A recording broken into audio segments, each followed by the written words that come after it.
She walked into her own wedding as if walking into an execution ground. No tears. No pleas. Only empty eyes staring straight at the man waiting for her at the end of the aisle. The man who had sworn to destroy her family. The man whose name alone struck fear into the hearts of all Blackwater. Ronan Vey. And tonight, she would become his weapon of revenge. But when the white silk veil fell to the floor of the penthouse overlooking the dark harbor, Ronan stood still. For on that woman's body, it wasn't beauty that silenced him, but scars. The convoy moved through Blackwater City like a blade drawn slowly across skin, precise, inevitable, and leaving nothing untouched in its wake. 3 armored SUVs cut through the rain-slicked streets of the financial district just past midnight, their headlights fracturing against wet asphalt in long, cold streaks of white. The city pressed in from every angle, glass towers bleeding light into low cloud cover, neon signs reflected and re-reflected in shallow gutters, until the whole street looked like it was burning from underneath. It was the kind of night that made Blackwater look beautiful from a distance. Up close, it smelled like diesel and old money and something rotting beneath both. Ronan Vey sat in the back seat of the lead vehicle with one hand resting on his knee and his eyes fixed on nothing in particular beyond the rain-streaked window. He was 41 years old and looked every year of it, not in the way that suggested softness or decay, but in the way that iron looks older after fire. His face was angular and composed, the kind of stillness that trained itself over decades into something that could pass for indifference. Dark suit, no tie. A scar running from the corner of his left jaw down toward his collar that he'd stopped explaining to people roughly 15 years ago. He was thinking about his brother, not the way grief usually works, not with the soft ache of missing someone. Ronan had burned that version of grief away a long time ago. What remained was something sharper and more useful, the kind of clarity that comes when you've decided something irrevocably and simply haven't finished executing it yet. Daniel had been 23. He'd been the one person Ronan had genuinely believed deserved better than the life they'd inherited. And Magnus Vale had taken that from them with the casual efficiency of a man who considered other people's sons an acceptable operating cost. Tonight was the beginning of what came after. 5 minutes, said Crane from the front passenger seat. Crane was Ronan's second, built like a warehouse door, quiet as machinery, and loyal in the way that money and shared history could occasionally produce in men who had no other talent for attachment. He didn't turn around when he spoke. He rarely did. I know, Ronan said. The wedding venue was the Vale Foundation's private events hall on the 23rd floor of the Meridian Tower, a building Magnus Vale had donated to the city with considerable fanfare 7 years ago, the kind of civic gesture designed to generate goodwill and deflect scrutiny in equal measure. Ronan had approved the location specifically. He wanted the marriage to happen in something Magnus had built. He wanted to watch the man's face when his daughter walked out of it wearing another man's name. He had not thought much about the daughter. He knew the broad strokes. Celine Vale, 28, rarely photographed at public events, reportedly abroad for extended periods over the past several years. Her absence from the social pages of Blackwater's elite had been explained variously as illness, artistic pursuits, and personal preference. Ronan's people had pulled her file 3 weeks ago when the arrangement was first proposed by intermediaries on Magnus's side. A peace offering dressed up in the language of alliance, a gesture of good faith that Magnus presented with the sincerity of a man who had been very carefully briefed on exactly how much danger he was in. The file had been thin, recent photographs thinner still. The ones that existed showed a woman with dark hair and an expression that the camera seemed to struggle to catch directly, like she was perpetually in the process of looking somewhere else. Ronan had studied those photographs for approximately 40 seconds and then set them aside. She was a means to an end. She was Magnus Vale's blood, and that made her useful. Nothing in his understanding of the situation required him to think beyond that. The elevator doors opened onto the 23rd floor to the low murmur of assembled guests. 50 people, all carefully selected, all present because refusing an invitation to a Vey event in Blackwater City had ceased to be a practical option roughly a decade ago.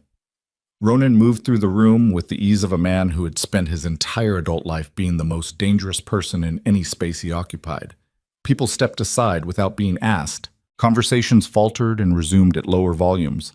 He recognized faces, politicians, businessmen, 2 federal judges whose cooperation had been secured through channels that would never appear in any official record.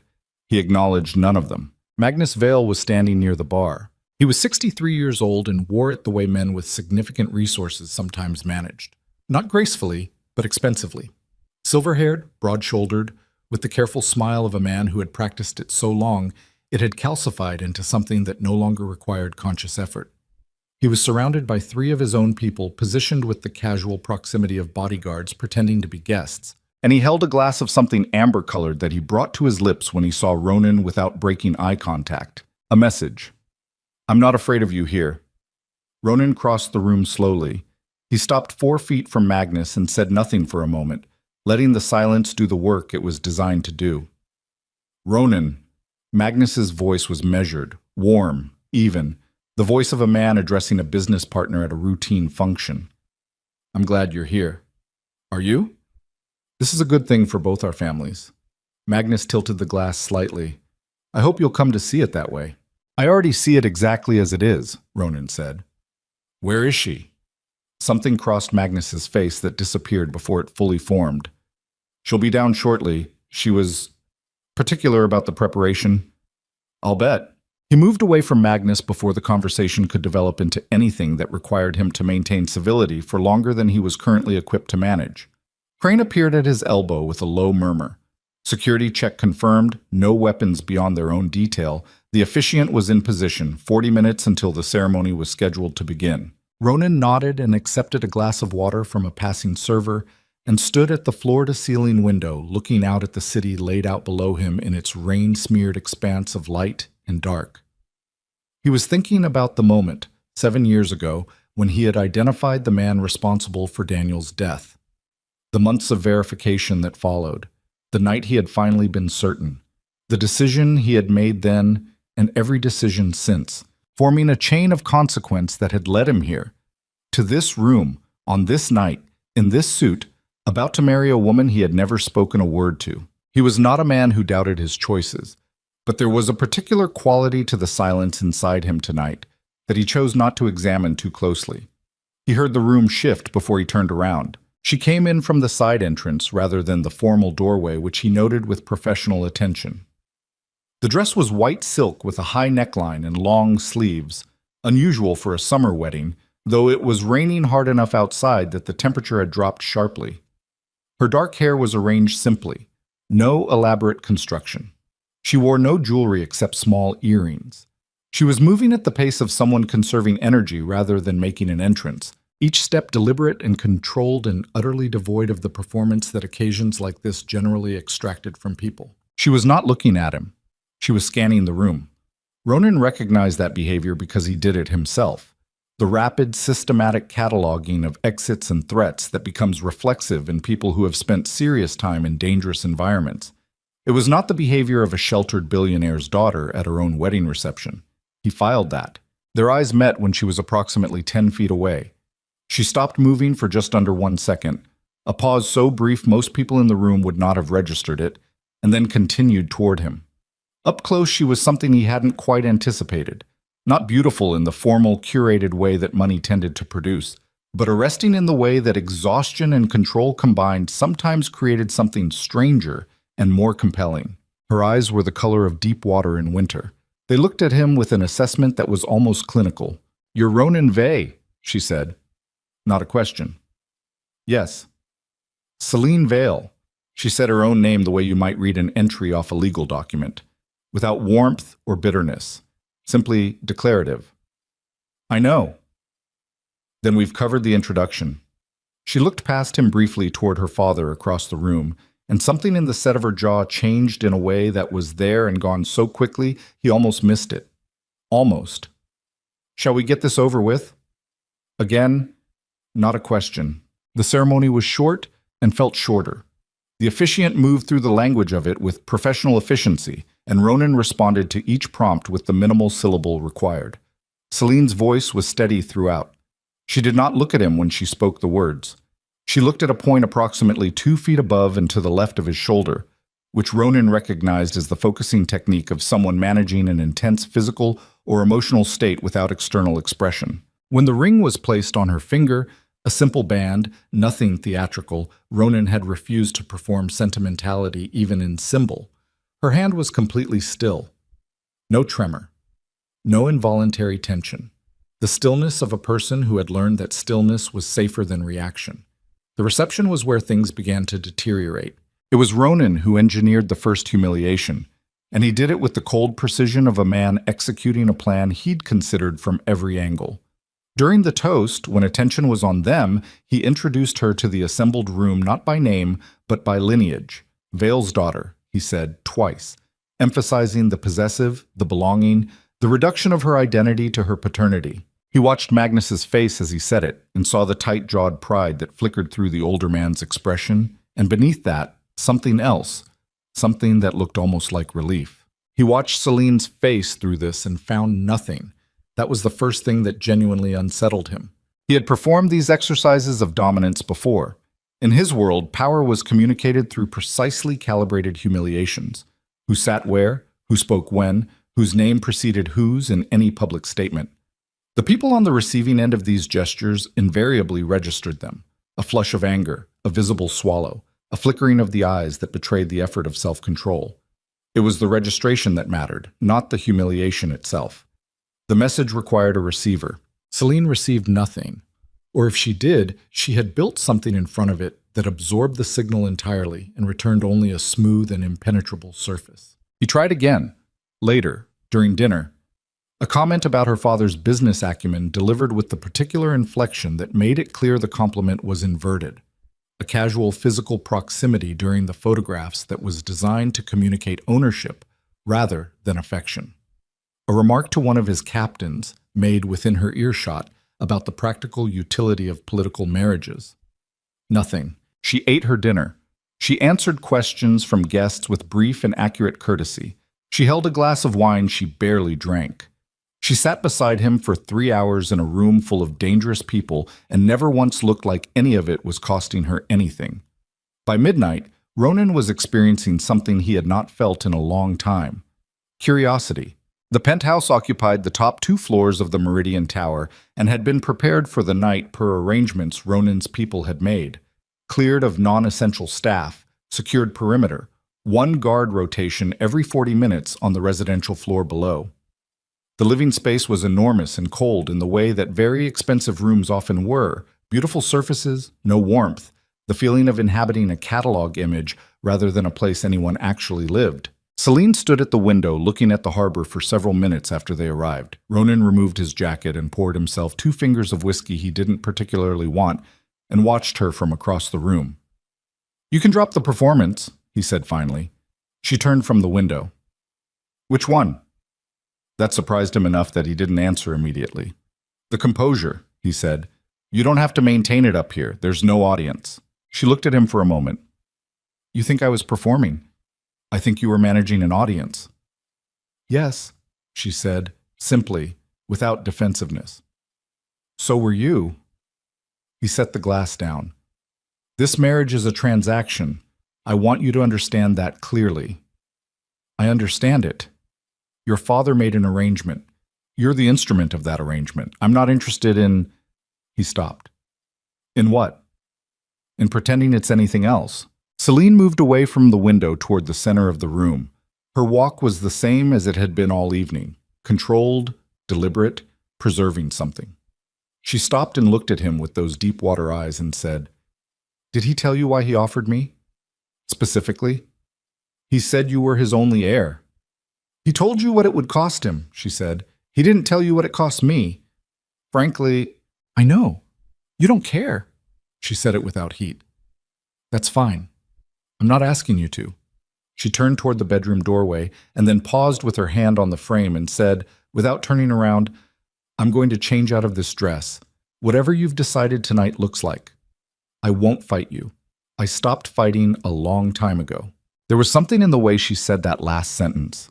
The flatness of it, the complete and utter absence of self-pity, just a statement of fact delivered like a weather report, that made Ronan Vey stand very still in the middle of that cold, expensive room for a long moment after she disappeared through the door. He finished his whiskey. He waited 10 minutes, which was not something he typically did. Then he walked to the bedroom doorway. She was standing near the foot of the bed with her back to him, and she had gotten the zipper of the dress halfway down before stopping. Not frozen in distress, as far as he could tell. Just stopped.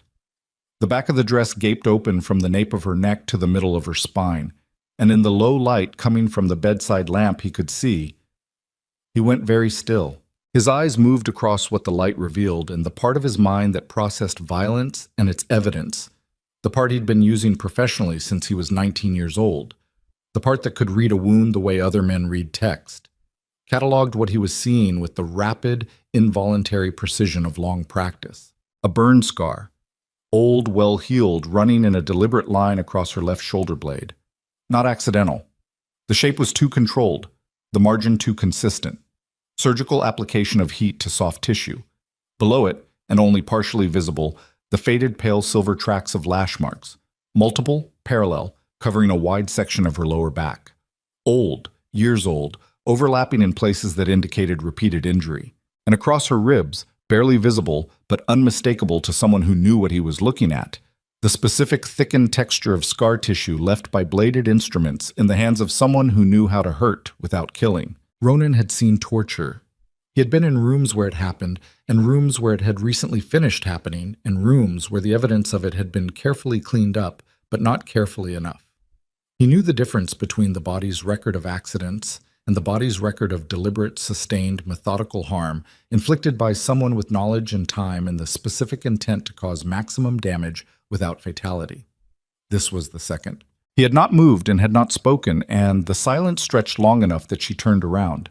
She looked at his face and read it, whatever she found there, and something in her expression shifted, barely perceptibly, into something that might have been resignation or might have been relief. She didn't reach for the fabric. She didn't cover herself. She stood there in the half-open dress and the low light and let him look at her the way you let someone look at evidence. "Celine, don't." Her voice was quiet, not sharp, just preventive. Like she was stopping him from saying something that would require her to respond to, and she didn't have the capacity for that particular conversation tonight. He didn't move. "How long?" She was quiet for a moment. "Which part?" The specific weight of that answer, which part, landed on him in a way that required him to do something he almost never did in conversation, which was recalibrate entirely mid-sentence. "The oldest ones," he said. 14. She said it the same way she'd said everything else tonight. Flat, factual, no request for sympathy embedded in the delivery. He was 41 years old, and he had done things that would not survive examination, and he was not a man who carried much in the way of conscience about most of them. But there was something happening inside his chest at this moment that he did not have immediate language for, and its unfamiliarity made him focus outward rather than inward, which was the only direction he was equipped to move. "Your father," he said, not a question. He already knew. The knowledge arrived fully formed, assembled from the evidence his eyes had gathered and the way she'd scanned the room when she'd entered and the specific way her jaw had moved when she'd seen Magnus across the reception hall and the words she'd said, "I stopped fighting a long time ago." She held his gaze for 3 full seconds, and then she said the thing that would stay with him through every decision he made from this point forward, the thing that reordered the entire architecture of his understanding of this night and what it was and what she was and what he was now, without having chosen to be involved in. "My father hurt me long before he ever hurt you." The rain hit the penthouse windows. The harbor lights blurred and spread in the downpour.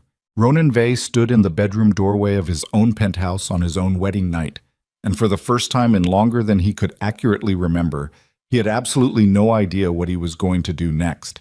He knew only one thing with any certainty. Magnus Vale had come to him with an offering, a gesture of submission, a daughter handed across like property to settle a debt. What Magnus Vale had actually done, whether he understood it or not, was place inside Ronan's household, inside Ronan's direct and daily proximity, the one person alive who knew every crime Magnus had committed and had survived the cost of that knowledge.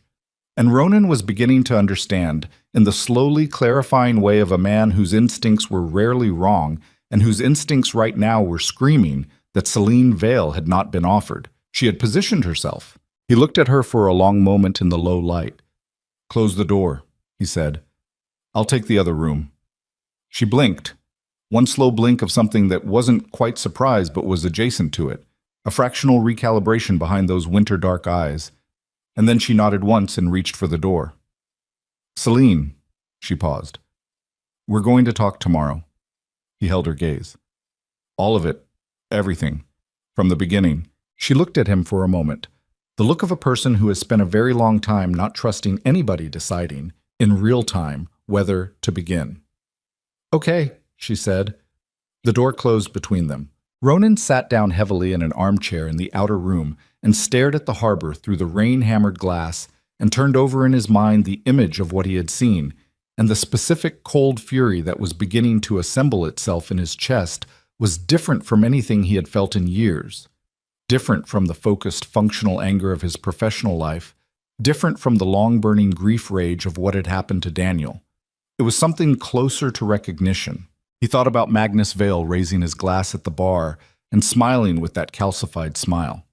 He thought about Celine at 14. He thought about how many years stood between those two things. He was still sitting there when the first pale light came up over the harbor, and the rain finally began to slow, and he had not slept, and he was not tired, and he had made, in the long, still hours of that first night, a decision that had nothing to do with the transaction he had entered this marriage believing it to be. Somewhere in the East Wing, he heard her moving. A quiet step, then stillness, then another step. And he understood, without needing to see it, that she hadn't slept either. There were things she was carrying that she had never been allowed to set down. And there were things Ronan Vale now knew that Magnus Vale did not yet know he knew. In Blackwater City, information was the most dangerous currency there was. And tonight, without meaning to, without asking, Magnus Vale had handed Ronan the one piece of information capable of changing everything. Not the debt, not the alliance, not the political leverage a marriage between their names might generate. He had handed him a witness. What Ronan didn't know yet, couldn't know, sitting in that cold, expensive room in the gray hour before dawn, was that witness had been waiting years to be found. That there were recordings. That there were files. That the woman on the other side of that door had not come to him empty-handed. That what looked like a surrender was the opening move of the most carefully planned thing he had ever encountered. He would find that out tomorrow. What he didn't know was that tomorrow, 2 of his warehouses in the Southport district would be burning before noon. And the message left at the scene would be written in Magnus Vale's specific and unmistakable hand. The war, it turned out, had already started. It just hadn't been introduced to all its participants yet. The warehouses burned for 6 hours. Ronan stood on the roof of the Vale Logistics building on Crane Street and watched the Southport district glow against the low morning clouds. 2 columns of black smoke rising in parallel against a sky the color of a bruise. His phone had woken him at 6:47 a.m. He hadn't been asleep. With Crane's voice delivering the information in the flat, sequential manner of a man reporting operational damage. Warehouse 9 and Warehouse 12. Southport, accelerant fire, total structural loss, 3 night shift workers evacuated, 1 hospitalized with smoke inhalation, no fatalities. The message left at the scene was 7 words written on a piece of Vale Foundation letterhead slid under the door of the site manager's office before the fire started. You should have taken the deal you were offered. Ronan had read the photograph of it on his phone screen for approximately 15 seconds. Then he had gotten dressed, told Crane to pull every man off non-essential rotations, and left the penthouse without looking at the door that separated him from the East Wing bedroom, where Celine Vale now, legally, as of 11 hours ago, had presumably spent the night in the same quality of sleeplessness he had. He would deal with that when he came back. If he came back at the same temperature he left, which was not guaranteed. The port fires were a message, and the message was constructed with a specific psychological intelligence that Ronan respected even as it enraged him. Magnus hadn't hit a weapons cache or a money operation or anything that would constitute real operational damage. He'd burned storage, replaceable product, insurable loss, visible smoke. The point wasn't destruction. The point was visibility.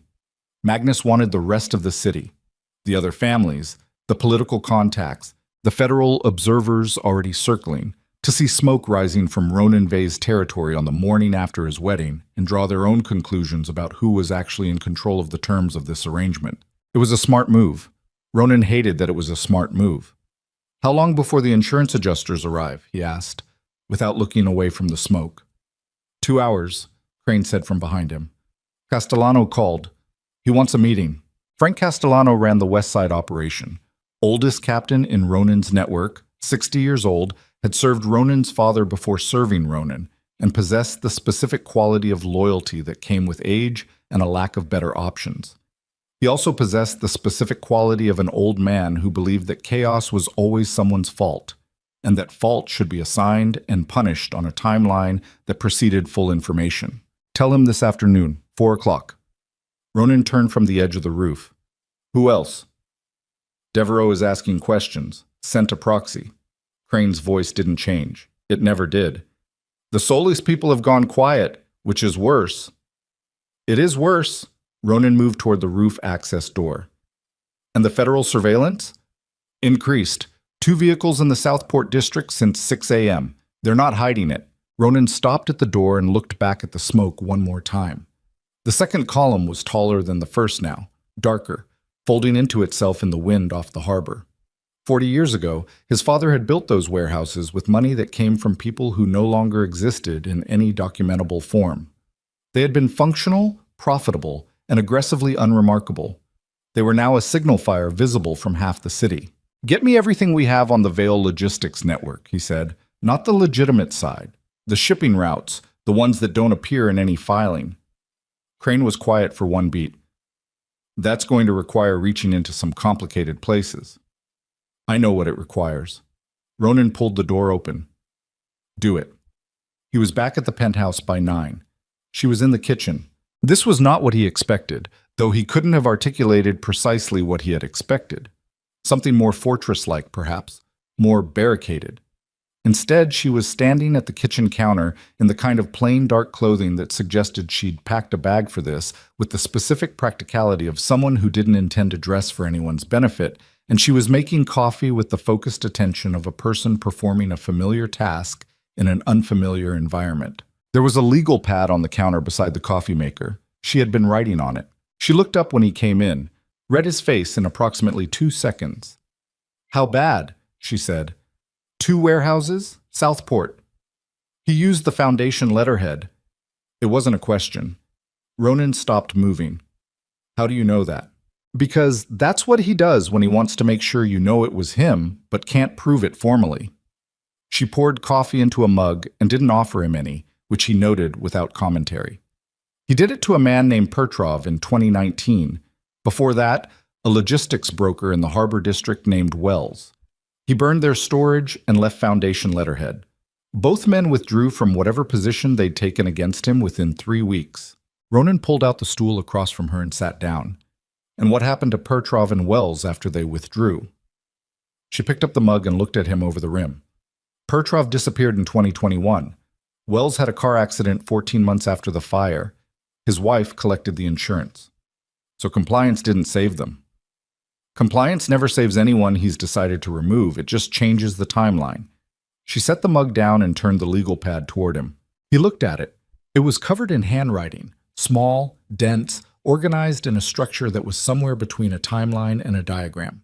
Names, dates, locations, numbers that appeared to be coordinates or routing codes, lines drawn between entries with arrows indicating directionality. He looked up at her. You've been awake all night, he said. Yes, writing this. I've had it in my head for years, she said. I was waiting for somewhere to put it. He pulled the legal pad toward him and began reading. The room was quiet except for the rain that had resumed against the windows, softer now than last night, more persistent. He read for 4 minutes without speaking. She didn't move, didn't offer explanation, let the document communicate for itself. When he looked up, his expression had changed in a way that she apparently read accurately because something in her posture shifted slightly. Not relaxation exactly, but a fractional reduction in the specific tension of someone who has been waiting to find out whether what they've handed over will be believed or dismissed. These routing codes, he said, container shipments, moving through the legitimate Vale import infrastructure, but flagged internally with a secondary classification system he developed about 12 years ago. What are they moving? People, mostly. Not always. The codes differentiate by cargo type. The ones beginning with V7 are human trafficking routes. The ones with M-series prefixes are contraband, weapons, mostly precursor chemicals in the last 3 years. And you have documentation of this. Her eyes held his. I have recordings, digital files, physical documents I removed from his estate over a period of about 2 years before I was no longer able to access them. Where? Somewhere he can't reach. She picked up the mug again. Somewhere you can't reach either, yet. The last word was doing specific work, and they both knew it. Ronan looked at her for a long moment. You came into this marriage with leverage, he said. I came into this marriage with evidence, she said. That's different. Explain the difference. Leverage is something you hold over someone to make them do what you want. She set the mug down with a precise, quiet click. Evidence is something you've spent 14 years collecting because you intend to destroy someone with it, and you needed to make sure when you finally moved, they couldn't come back from it. The rain ran down the windows. You planned this, Ronan said. I waited for the right conditions. She met his gaze without flinching. You're the right conditions. He stood up from the stool and walked to the window with the legal pad still in his hand. He was processing, running the architecture of what she'd told him against the structure of what he already knew, looking for the seams, the places where her account didn't hold, the angles from which this could still be a construction designed to manipulate his movement against Magnus in a direction that served Magnus's interest. He couldn't find them, which meant either she was telling the truth or she was extraordinarily good, and given the specific quality of composure she had demonstrated over the past 12 hours, he could not rule out the latter. I'm going to need to verify everything on this list independently, he said. I expected that. And I'm going to need to know exactly where the recordings are. I expected that too. She watched his back. I'll tell you when I'm ready to tell you. He turned around. That's not how this works. Then we have a problem, she said, with a complete absence of drama. Because I've handed my life to you based on approximately 12 hours of acquaintance, and I have no particular reason to believe you won't take everything I've given you, use it to destroy my father, and then decide I'm a liability. The words hit with the precision of someone who had spent a long time in confined spaces with nothing to do but think, and the particular accuracy of them, the fact that the scenario she was describing was not one he could honestly tell her was impossible, kept him from answering immediately. You're right, he said finally. You don't have a reason to trust me. No. So we need to build one. She looked at him. That takes time. We have time. He set the legal pad on the counter. We don't have much else right now, but we have that. She was quiet for a moment, and in the quality of that silence, he could feel her running the same calculation he was running, looking for the trap, the angle, the thing beneath the statement that made it dangerous. He let her look. He had nothing to hide in this particular moment, which was itself unusual enough that he wasn't sure what to do with it. He's going to escalate, she said. The warehouses were the first move. I know. He has people inside your organization. She said it flatly, without softening. At least 2, possibly 3. I don't know their names, but I know they exist because I heard him confirm it to someone on the phone approximately 8 months ago. That's why the fire happened on the night of the wedding. He needed to demonstrate to them that he had reach inside your operation before they could be fully transitioned under your control. Ronan went very still. He needed to demonstrate it to them, Ronan repeated slowly. The men who were watching the warehouses last night, she said. They weren't there to start the fire. They were there to see that it happened, to confirm that the access was real. The implication of this, the specific operational implication, settled on him with the weight of something that had been true before he understood it and would continue being true regardless of whether he could immediately act on it. Someone in his network had given Magnus the timing, the location, the shift schedule. Someone who was now watching to see what he did next. He crossed to the kitchen counter and picked up his phone and dialed. Crane. His voice was level. The 3 men on night rotation at the Southport facilities. Pull their communications records from the last 2 weeks. Do it quietly. Don't tell anyone you're doing it. He paused. And reschedule Castellano to tomorrow. I need today. He ended the call and stood with the phone in his hand and the weight of the morning sitting on him like wet concrete. You could have told me this last night, he said. Last night you were deciding whether I was an asset or a problem. She looked at him steadily. I needed to see which one you landed on before I told you anything that mattered. And now you know. Now I have a better guess. She pulled the legal pad back toward her and turned to a fresh page. There's more. I'll tell you in order. It's easier to understand in order. She told him for 3 hours. He didn't interrupt often, and when he did, it was to ask specific questions, dates, names, the precise language of recorded conversations she was paraphrasing from memory. Her memory was extraordinary. Not the performative memory of someone reciting prepared material, but the specific granular recall of someone who had spent years in isolation with nothing to anchor themselves to except the details of what had been done to them, and by whom, and when, and in front of which witnesses. She described the estate where she'd been held, a property Magnus owned through 3 layers of corporate structure off the coast of a state that didn't ask questions about what wealthy men did on private land. She described the medical staff he'd employed to manage the psychological deterioration of a woman who knew too much and refused to break. She described the 2 attempts she'd made to contact the outside world, and what had happened after each one, which she delivered in the same even tone she'd used to describe everything else, and which cost him something to hear delivered in that tone, in the daylight, in a kitchen in his apartment in a city that had been doing business with the man responsible for all of it. She described the moment she'd understood that direct resistance was a losing strategy, the slow construction of a different approach, compliance as cover, patience as weapon, the gradual accumulation of evidence over years of careful, invisible work, while Magnus believed he had successfully broken her. He thought I was managed, she said. He thought the estate had done what it was supposed to do. That's why he offered the marriage. In his mind, he was using a damaged asset to buy peace with you.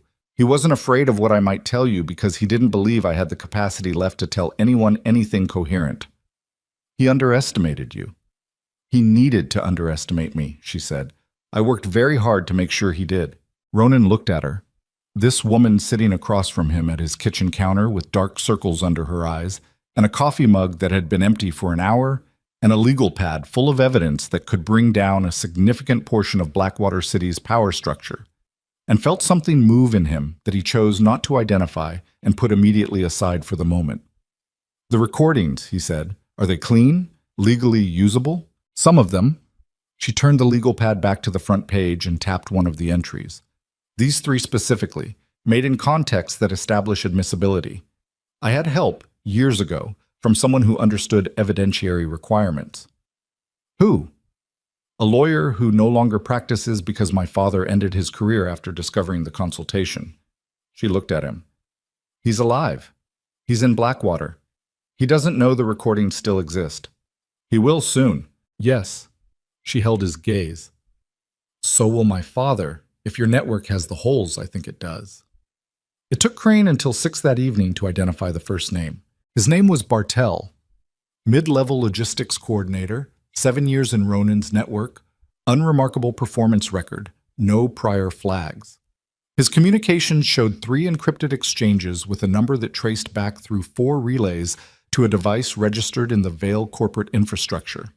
The most recent exchange had occurred at 11:34 p.m. the previous night, 40 minutes before the fire started. Ronan received this information in the main room of the penthouse, while Celine sat at the far end of the couch reading through printed documents his research team had begun pulling on the Vale shipping network.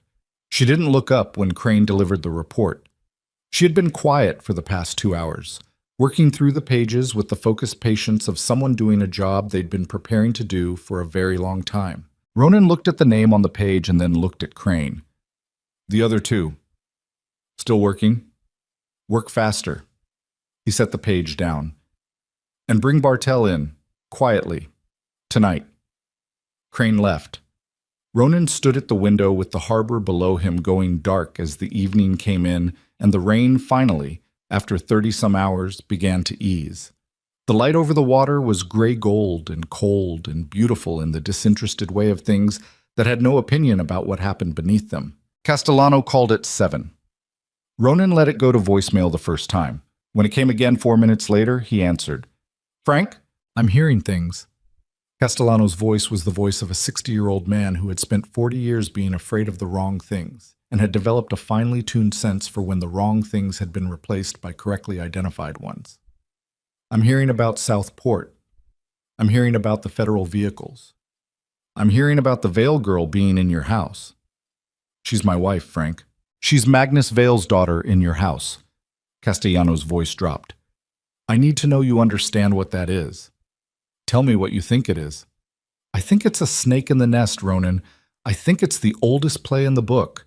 You marry the enemy's child, you let her walk around inside your operation for 6 months, and then she's not walking around inside anything. Ronan's voice was controlled. She's sitting in my living room reading documents about her father's shipping network that she provided voluntarily. Silence on the line. She provided them, Castellano said. Yes, and you believe them. I'm verifying them. Ronan kept his voice level, which is what I do before I believe anything.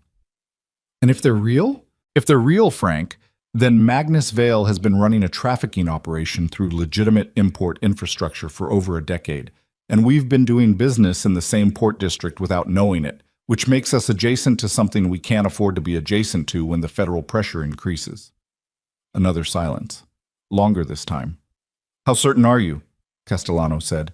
Certain enough to have pulled a man tonight.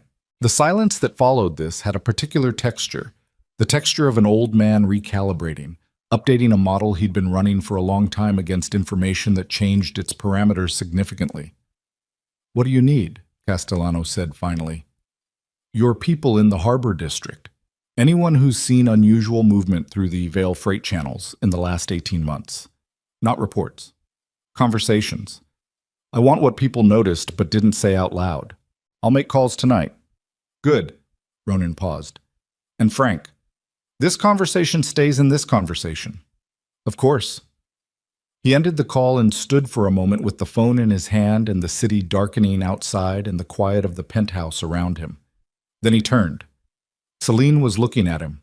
She had a printed shipping manifest in her hand, and she was looking at him with an expression he was beginning to be able to read, or beginning to believe he could read, which was not quite the same thing, but was closer than it had been this morning. She had the look of someone who had heard enough of a conversation to understand its shape without requiring the specifics. Your captains are going to be a problem, she said. Some of them. Castellano just adjusted. For now. Ronan sat down in the chair across from her. The ones who don't adjust are the ones I'm worried about. She looked at the manifest in her hand. There are 3 more names in here. Men who appear in the internal Vale documentation as, she paused, as having facilitated specific shipments in exchange for cash payments through a blind corporate account. Give me the names. She did. 2 of them Ronan knew. He didn't let what passed through him in that moment reach his face, but it cost him something to manage it, and she watched him do it with the careful attention of someone who had spent years reading men's faces for the information their voices didn't carry. How long have you known those names? He said. I've had them for approximately 3 years. She held his gaze. I didn't know they were in your network specifically. I knew they were in someone's network. I knew they were in Blackwater. I didn't know whose. And now you know whose. Yes. She set the manifest down. I'm sorry. She said it simply and without performance. Not an apology for knowing, an acknowledgement of what knowing cost. He was quiet for a long moment. It's better to know, he said. It usually is. Her voice was even. It doesn't feel that way. No, he said. It doesn't. They ate dinner in a silence that wasn't hostile, a different kind of quiet than the previous night, less armored, more exhausted.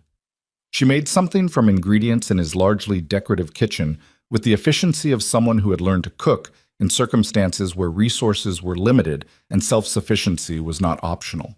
He ate it without commentary, and she didn't ask for any. Afterward, she went back to the documents, and he went back to his phone, and the night came fully down over the harbor, and neither of them mentioned the fact that they had spent approximately 14 hours in each other's company and had covered more ground than most people covered in months, and that the ground they had covered was almost exclusively the territory of catastrophe and betrayal, and methodical, years-long survival. At some point around 11, she fell asleep on the couch.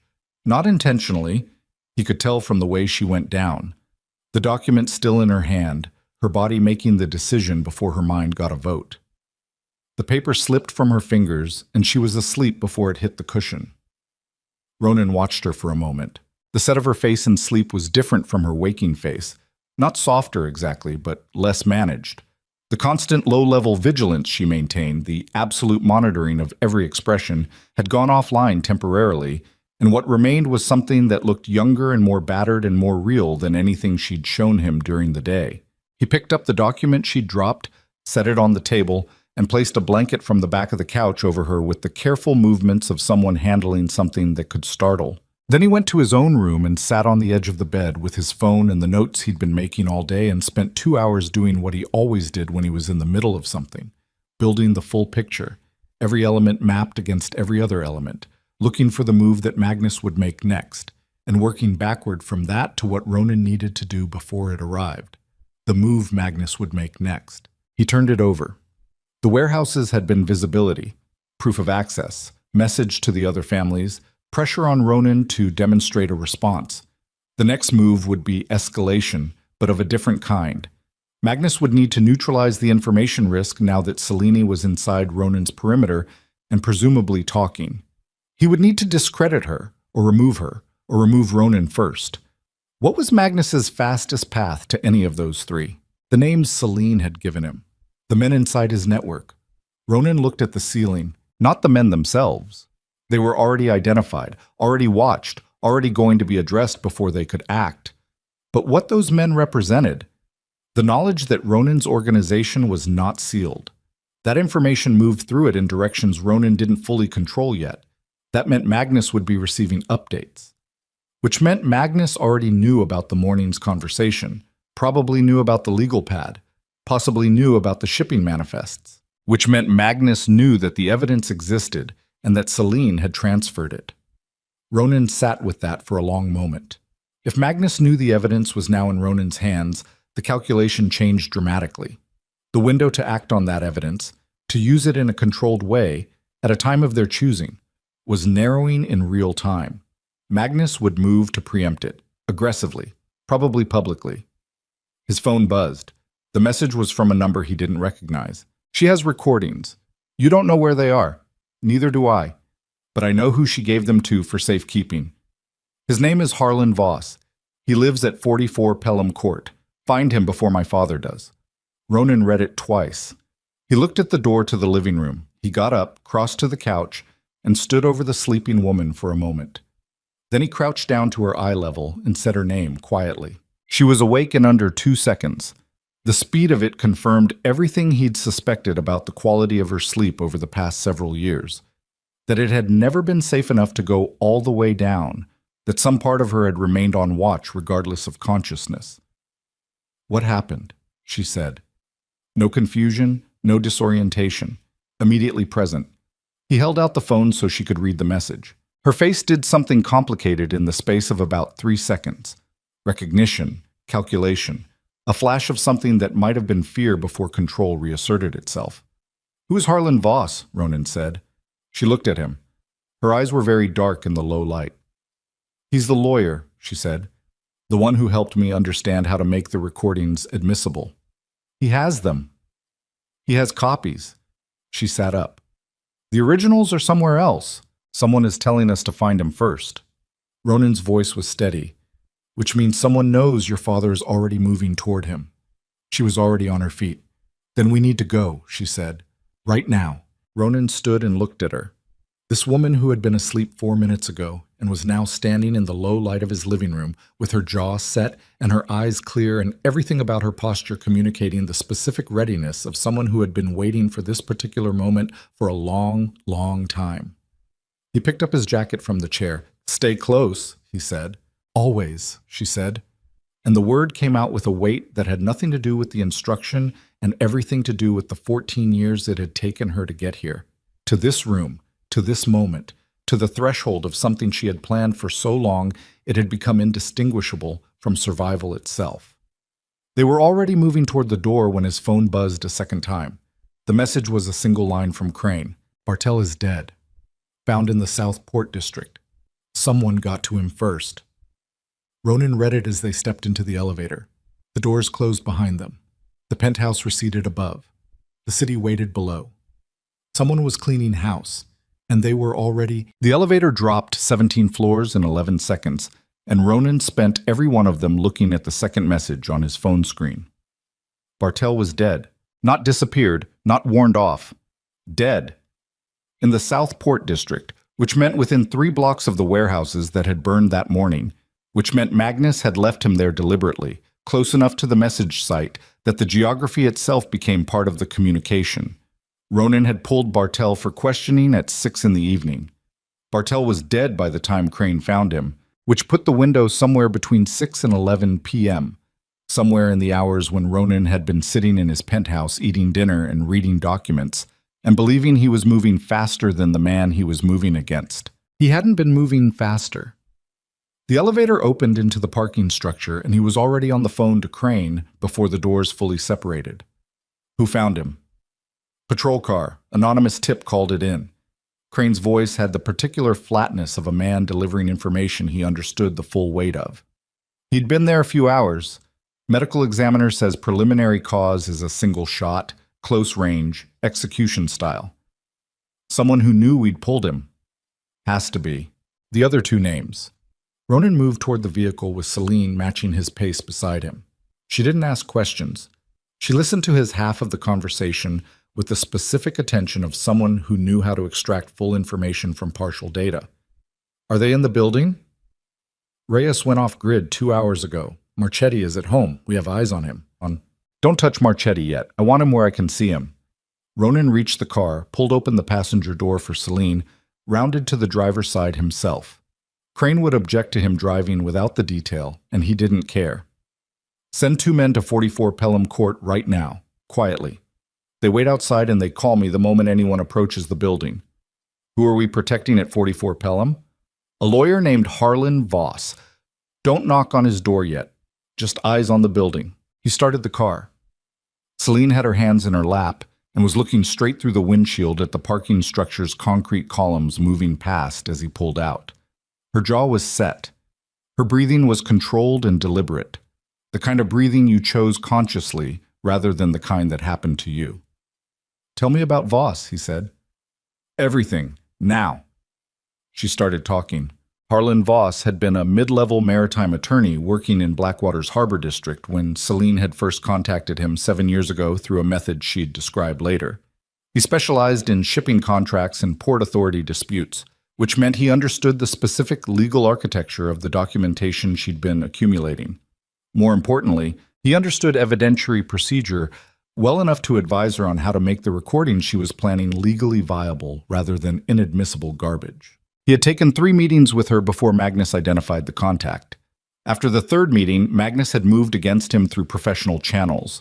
A series of complaints filed with the Bar Association, a client dispute orchestrated through a Vail subsidiary, a document leak that implicated Voss in a billing irregularity that was clean enough to be deniable but dirty enough to be career-ending. Voss had surrendered his license 18 months after the 3rd meeting and retreated from public life. He doesn't know I'm still active, she said. He believed I was contained. After the estate, after the years with no contact, he assumed I was either dead or permanently incapacitated. He has no reason to know the recordings exist in usable form. But he has copies. 2 USB drives, sealed in a document case in his home office. He thinks they're inert, that the original plan died when I went dark. She turned to look at Ronan directly. He kept them anyway. That's who he is. Loyal. Careful, she said. He's a careful man. He kept them because destroying evidence felt worse to him than storing it, even evidence he believed would never be used.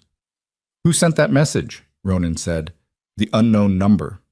She was quiet for 2 seconds. I don't know. Guess. Someone inside my father's operation who wants him stopped. She turned back to the windshield. Or someone inside your operation who knows more about my father's operation than they've told you. She paused. Or both.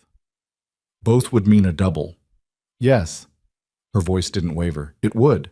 He drove. The city moved past them. The industrial harbor district transitioning to the older residential grid of the inner neighborhoods.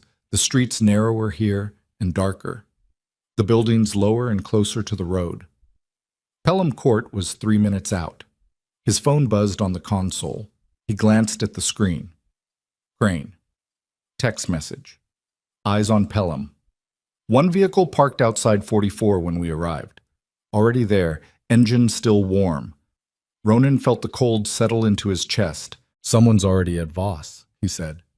She didn't make a sound, but he saw her right hand close in her lap, fingers curling inward, and he understood that for all the control she maintained over her expression and her voice, her hands sometimes told the truth independently. He pressed the accelerator. Pelham Court was a narrow residential street in the old Maritime Quarter, a block of attached townhouses built in the 1940s. Well-maintained, the kind of neighborhood that housed retired professionals and people who valued anonymity over amenity. Number 44 was mid-block, 3 steps up from street level, a dark green door under a small overhang. The V vehicle was parked at the corner. The unknown car, gray, angled in front of the building, engine cooling, sat 40 feet from the entrance. Ronan pulled over a block back. He looked at Celine. "You stay in this car." "No." "Celine, if he sees you first, he'll panic. He doesn't know you. He knows me." She was already reaching for the door handle. "I'm faster than you in that room." He didn't like it, but she was right. And they both knew she was right, and the 3 seconds it would take to argue the point were 3 seconds they didn't currently own. So he got out of the car and she got out of the car, and they moved up the street toward number 44 with the 2 V men falling in behind them from the corner position, and the light in the first-floor window of number 44 was on, and the shadow of someone moving was visible through the thin curtain. More than one shadow. Ronan reached the door first, tried the handle. Locked. He looked at the men behind him, and the one on the left. A decade of service in his expression, no unnecessary communication, already had the tools in his hand. 12 seconds. The door opened. Inside, a narrow entryway, coat hooks, a side table with a lamp, a staircase going up on the right. The light was coming from the room at the end of the hall. 2 voices audible. One, low, controlled, the voice of someone who is used to asking questions in confined spaces in the middle of the night. One higher, strained, with the specific quality of someone working very hard not to make sounds that would escalate a situation. Ronan moved down the hall with Celine 1 step behind, and the 2 men fanning out through the entryway behind them. He went through the door fast. The room was a study. Desk, bookshelves, a narrow window onto the back garden. Harlan Voss was in the desk chair. He was 60-something, slight, with the gray coloring of a man who hadn't slept well in years, and the red coloring of a man who was currently frightened and in pain. His right hand was on the desk, and a man Ronan didn't recognize was standing over it with a specific grip and a specific angle that communicated what had recently been applied to the fingers of that hand without requiring further description. The second man was near the bookcase. He turned when Ronan came through the door and made a decision that Ronan had already anticipated. And what followed was brief and controlled and ended with both men on the floor, one of them with a broken wrist, and the room considerably quieter than it had been 20 seconds earlier. Celine crossed directly to Voss. She crouched in front of him and said his name, Harlan, and his eyes found her and did something extreme for a moment, a rapid oscillation between recognition and disbelief. The specific destabilization of a man who has made peace with the death of something and is suddenly confronted with its continued existence. "Celine," his voice was a wreck. "I know." She took his uninjured hand in both of hers with a practicality that managed to contain something warmer beneath it. "I know. We need the drives, right now, before anyone else comes." He stared at her for another moment, then nodded, once, jerkily, and pointed at the bookshelf on the far wall. Third shelf from the top, behind a row of maritime law volumes, a document case in dark leather. Ronan crossed the room and retrieved it. They were out of the building in 4 minutes. They were back at the penthouse in 20. Voss came with them. There was no version of leaving him at Pelham Court that ended with him alive through the morning, and Celine communicated this to Ronan with a single look that he didn't need translated. The drives were intact. Ronan's technical operative, a man named Cito, who kept irregular hours and no social life and was the most capable person Ronan had ever employed for anything involving digital architecture, arrived at the penthouse at 1:30 a.m. and began working through the drives with the focused, bloodless efficiency of someone in their native environment. Ronan stood behind Sato and watched the files populate on the screen. Selene sat across the room with Voss, speaking to him in a low voice. Not comfort exactly, but orientation, the careful work of re-establishing a person in a reality they'd been violently disoriented from. Voss kept looking at his injured hand and then at her, as if both required the same quality of processing. "How long to verify the files?" Ronan said. "Authenticity checks, 2 hours. Full catalog, longer." Sato didn't look up. "You want me to prioritize anything?" "The V7 routing codes, and anything with direct voice identification of Magnus Vale." "On it." Ronan moved away from the screen and stood at the window. The harbor was dark and still at this hour, the rain finally and completely gone, and the lights on the water were clean and distinct in a way they weren't when weather disturbed them. He could see the Southport district from here. The gap in the skyline where his warehouses had been was not visible at this distance, but he knew where it was. He was thinking about Bartel. Bartel had been identified, pulled, and killed in the window between 6 p.m. and 11, which meant the order to kill him had been given very quickly after the identification. Too quickly for normal communication lag within an operation of Magnus's size, which meant Magnus had someone monitoring Ronan's internal communications at a level of access that was not limited to the 2 remaining names on the list. The access was deeper than 3 men. He kept that thought compartmentalized and turned toward the room. Selene had left Voss at the couch and crossed toward him. She moved differently in the penthouse now than she had 24 hours ago. Not comfortable, nothing so generous as that, but slightly less provisional, as though she had made some internal adjustment to the fact of being here. "He's going to be all right," she said, meaning Voss. "His hand needs a doctor." "I know. He won't go to a hospital. My people can handle it." He looked at her. "The drives. If what's on them is what you say it is, it is. Then we have a window." He kept his voice low. "A short one. Magnus knows Voss was a target tonight, and his men failed to retrieve what they were sent for. He'll adjust. He'll accelerate whatever his next move was." "The gala," she said. He looked at her. "He has an event in 6 days, the Vale Foundation's annual gala at the Meridian Tower." She crossed her arms, a rare gesture of self-containment. "He uses it every year as a visibility exercise. Politicians, press, donors, it's his most public face." Her eyes held Ronan's. "I've been planning to use it for 2 years." "To do what?" "To expose him." She said it without drama. "Publicly. In a room full of people who can't pretend they weren't present. The recordings, specific recordings, played in that room, in that context, would be impossible to contain or discredit afterward." Ronan was quiet. "You were planning this before the marriage," he said. "The gala was always the target. The marriage moved the timeline forward." She met his gaze steadily. "I needed to be inside your protection before I moved. I couldn't do it from outside. He would have killed me the moment I surfaced. And you were going to tell me this when? When I was sure you wouldn't stop me." He looked at her for a long moment. "And now?" "Now I'm telling you." He turned back to the window. 6 days. The gala was a public venue with Magnus's full security apparatus, press coverage, and the specific political protection that came with a room full of people who had been in Magnus's pocket long enough that his downfall would implicate their own. It was also, as she'd said, the one context in which the exposure couldn't be managed quietly, no cover-up possible when 300 witnesses were present. It was either a brilliant plan or a catastrophic one, and the difference between the two depended entirely on variables that wouldn't resolve until they were already inside the room. "I need to think about this," he said. "I know." She didn't push. One of her specific qualities, but she had made her case and she let it sit, didn't add pressure, didn't perform urgency. She simply delivered and waited. He started thinking. He was still thinking when Sato's voice came from across the room at 3:47 a.m. "Mr. Vey." Something in the tone brought Ronan across the room in 8 steps. Sato was looking at the screen with an expression he hadn't been wearing when Ronan had last looked at him. Something had shifted in the operative's face, a tightening around the eyes that preceded significant information on every occasion Ronan could recall. Authenticity checks are clear, Cito said. The files are real.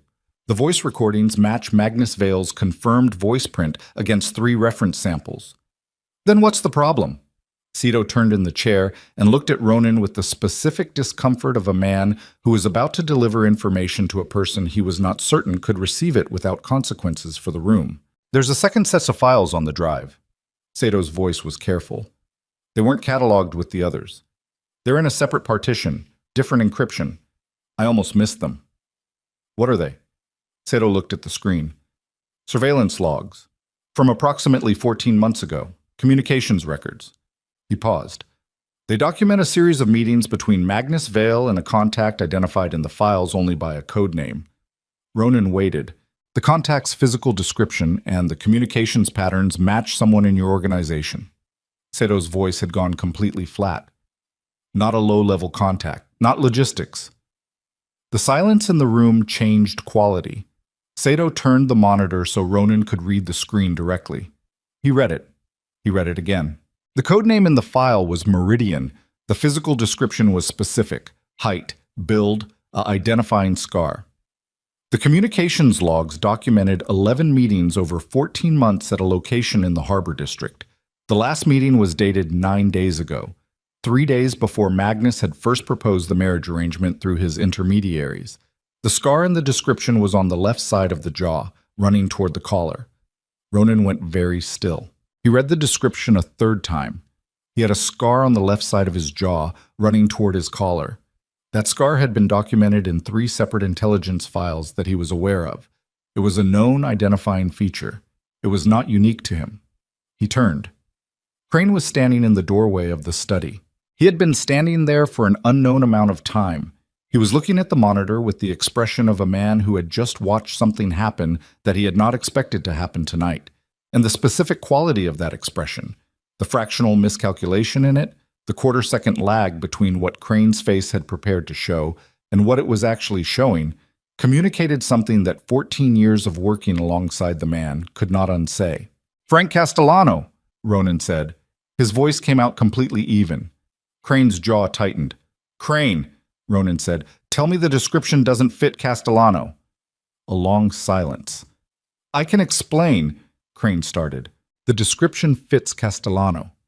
Ronan's voice was still controlled, but underneath it something was happening that had no immediate outward expression, a kind of structural collapse, the specific interior sound of something that had been load-bearing for a long time, giving way all at once. "Castellano has the scar. Same location. He got it in 2009. I was there when it happened." "Ronan, Castellano called me tonight. He wasn't looking at Crane anymore. He was looking at the middle distance, which was the thing his eyes did when his mind was moving faster than the room. He adjusted. After I told him about the evidence, he adjusted very quickly, and then he offered his people in the Harbor District." Silence. "He was offering intelligence to Magnus about what we knew," Ronan said. "He adjusted because he needed to communicate the new information quickly, and offering the Harbor District contacts gave him a reason to make calls tonight." He turned to look at Crane fully. "Did you know?" he said. Crane's face was a controlled surface over something very complicated. "Not specifically. I had concerns, things that didn't reconcile. I was investigating." "You were investigating Castellano and you didn't tell me." "I didn't have enough to bring to you. You needed certainty." Ronan's voice dropped to a register that Crane had heard perhaps 3 times in 14 years, and which had always preceded events that Crane subsequently did not discuss. "So while you were building certainty, Bartell is dead and Magnus knows the exact contents of our last 2 days of conversation." Crane said nothing. "Including the gala plan." Ronan looked at the screen again. The last communication log entry, 9 days ago. Which means Magnus will know about the gala within hours of Castellano's calls tonight. From behind him, Celine's voice. "He doesn't know about the gala. I only told you an hour ago." Ronan looked at her. "Castellano's last communication predates the gala conversation," she said. She had crossed to the monitor and was reading the logs with the rapid attention of someone who understood the document structure. "His most recent contact with my father was 4 days ago. He doesn't have anything from tonight yet." "Yet," Ronan said. "Yet." Ronan turned back to Crane. The room was very quiet. Voss had gone pale on the couch. Sato had rolled his chair slightly to the left, which was the operative's unconscious physical response to not wanting to be in the blast radius of what was about to happen. "Where is Castellano right now?" Ronan said. Crane was quiet for 2 seconds. "His residence. Put 4 men on that residence. No communication in or out. Nobody touches him." He held Crane's gaze. "And understand something clearly. Whatever you were doing, whatever your reasons were, we are going to have a very detailed conversation about it. Not tonight. Tonight I need your head functional. But it's coming." Crane nodded once. His face had gone to the controlled blankness of a man putting everything into a box for later because the present required his full operational capacity, and the box could be opened when they were still alive to open it. "The gala," Celine said. "If Castellano contacts my father before then, he won't." Ronan turned. 4 men on his residence starting now. He makes no calls he's not supervised on. He pulled his phone. "We have 6 days, we use them." "Magnus will still move against us before the gala," she said. "He moved against Voss in under 24 hours. He'll move against us directly when he realizes the Pelham retrieval failed." "I know." Ronan stood at the center of his study with the documents on the screen and the evidence in the drives and the 3 people in the room watching him, and the city outside the window going about its ordinary dark business 200 feet below, and he understood with complete clarity that the situation had just passed through a threshold. Not the threshold of the marriage, not the threshold of the fires, or the body in the Southport district, or the names in Celine's documents. This threshold, Castellano. 60 years old. 40 years of service. The man who had been at his father's side before he was at Ronan's.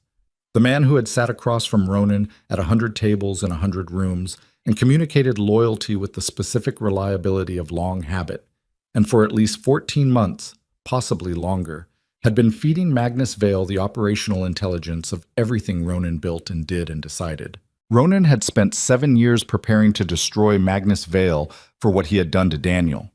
He had not known that the man closest to his father's memory had been helping Magnus do it. The specific pain of that was not something he could afford to process right now, and not processing it was costing him something physical, a tightness in the chest, a flatness in the hands. He breathed through it. He put it in the box. He looked at Celine. "The gala," he said. "Walk me through exactly what you were planning." She walked him through it. It was meticulous. It was years of work compressed into a 70-minute operational plan. It was also, in its current form, dependent on resources and conditions that the Castellano situation had just significantly compromised. "We need to rebuild the access point," she said. "The broadcast equipment inside the venue. I had a contact in the AV team. I don't know if that contact is still viable." "We find out. We have 72 hours to secure the broadcast chain before Magnus has it checked and swept in prep for the event."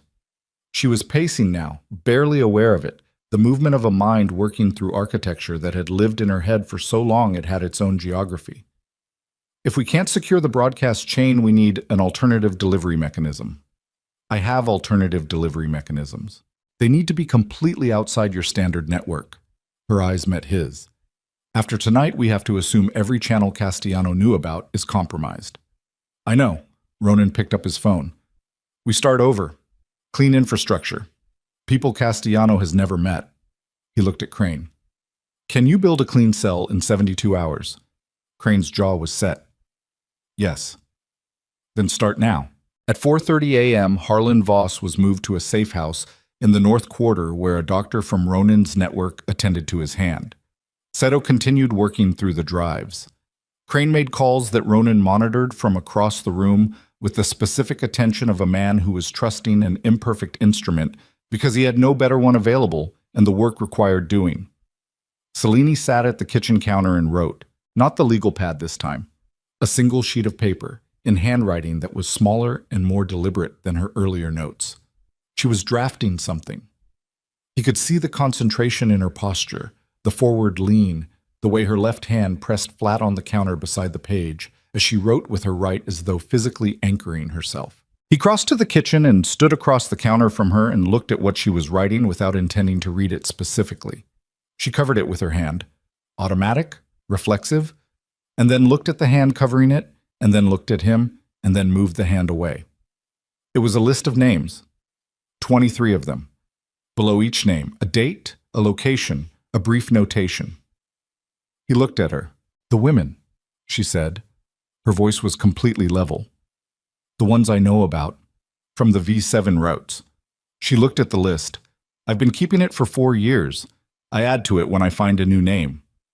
He looked at the list for a long moment. He had moved through a world of violence for 20 years, and he was not a sentimental man, and there were things on his ledger that he had made his peace with by the logic of the life he'd chosen. But there was something about that list, the handwriting, the dates, the specificity of a woman keeping names for 4 years in her memory against the day she could do something about them, that moved through his defenses by a route that defenses weren't designed to cover. "After the gala," he said, "every name on that list. We find what we can find." She looked up at him. "I'm not promising you what we'll find," he said, "but we look." She held his gaze for a moment. Something in her face did something he hadn't seen it do yet. Not relief, not gratitude. Something more complicated and more fragile than either. The specific expression of a person who has been alone in something for a very long time and has just registered the presence of another person inside it. "Okay," she said. It was 5 a.m., and the city was the particular gray of very early morning, and the gala was 6 days away, and they had a dead man in the Southport district, and a traitor in a safe house, and an enemy who was already moving, and a broadcast chain to build from nothing, and 23 names on a handwritten list, when Ronan's phone rang. Unknown number. He answered. Silence for 2 seconds. Then a voice he recognized, older, male, the cultivated warmth of a man who had spent decades performing reasonableness. "Ronan." Magnus Vale's voice came through the phone like cold water. "I think we should talk, directly, without intermediaries." Ronan looked at Celine across the counter. She had gone completely still. "I think," Magnus continued, with the specific tone of a man who believed he held better cards than he was showing, "that my daughter has told you a great many things in the past 24 hours. Some of them are probably true. And I think you found something tonight that has shaken your confidence in your own organization." A pause. "I want you to know I respect what you've built, Ronan. I always have, which is why I'm extending this courtesy." Ronan said nothing. "I have something you need," Magnus said. "Something that makes everything Celine has told you irrelevant. A piece of this picture she doesn't know exists." Another pause. "Meet me. Alone. Tomorrow night. The location I'll send you in an hour. If you come alone and you listen, we can resolve this without burning the city down." The line was quiet. "And if I don't come?" Ronan said. A long pause. "Then what happens next," Magnus said, "is the kind of thing that can't be undone. For either of us." He let that sit for a moment. "You've spent 7 years wanting to destroy me for your brother. I understand that. I've respected it. But there are things about Daniel's death, Ronan, that you don't know. Things Celine couldn't tell you because she doesn't know them either." The name landed in the room like something dropped from a height. Celine's hand closed on the counter edge. Ronan kept his voice completely flat. "I'll let you know." He ended the call. The kitchen was silent. He set the phone face down on the counter. He looked at his hands for a moment. Then he looked at Celine, who was looking at him with an expression that had gone very careful. The look of someone watching a person they have begun, however cautiously, to trust. Standing at the edge of something that could go in multiple directions. "He knows something about Daniel," she said. It wasn't a question. "He says he does. He's using it." Her voice was careful. "That's what he does. He finds the thing that matters most and he—" "I know what he does." Ronan's voice was quieter than he intended.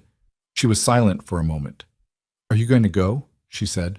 He looked at her across the counter with the list of 23 names between them and the drives on the other side of the room and the weight of 7 years of one specific purpose pressing down on the present moment from every angle, and he said, "I don't know yet." And that, the honesty of it, the 4 words from a man who never admitted uncertainty, delivered in the gray light of a morning that was 6 days from something that couldn't be undone, was the most frightening thing. He didn't go to the meeting. Not because he was afraid of what Magnus would say. Because he spent the remaining hours before dawn thinking through every version of that meeting, and in every version, the ending was the same.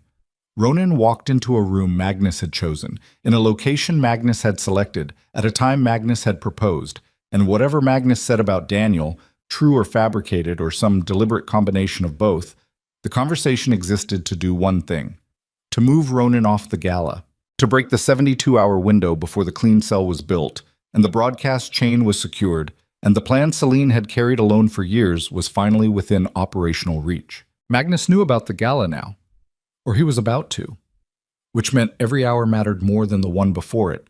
He sent back one message to the unknown number at 6 a.m. Not interested. Then he turned his phone face up on the counter and looked at Celine and said, "Tell me about the AV contact inside the Meridian Tower." She told him. The contact's name was Petra, 30s, freelance broadcast technician, had worked the Vale Foundation Gala 3 years running as part of the venue's contracted media crew. Celine had cultivated the contact 2 years ago through a chain of introductions careful enough that the connection to Celine was not immediately traceable. Petra knew what she was being asked to help with. She had said yes. She had not said yes for money.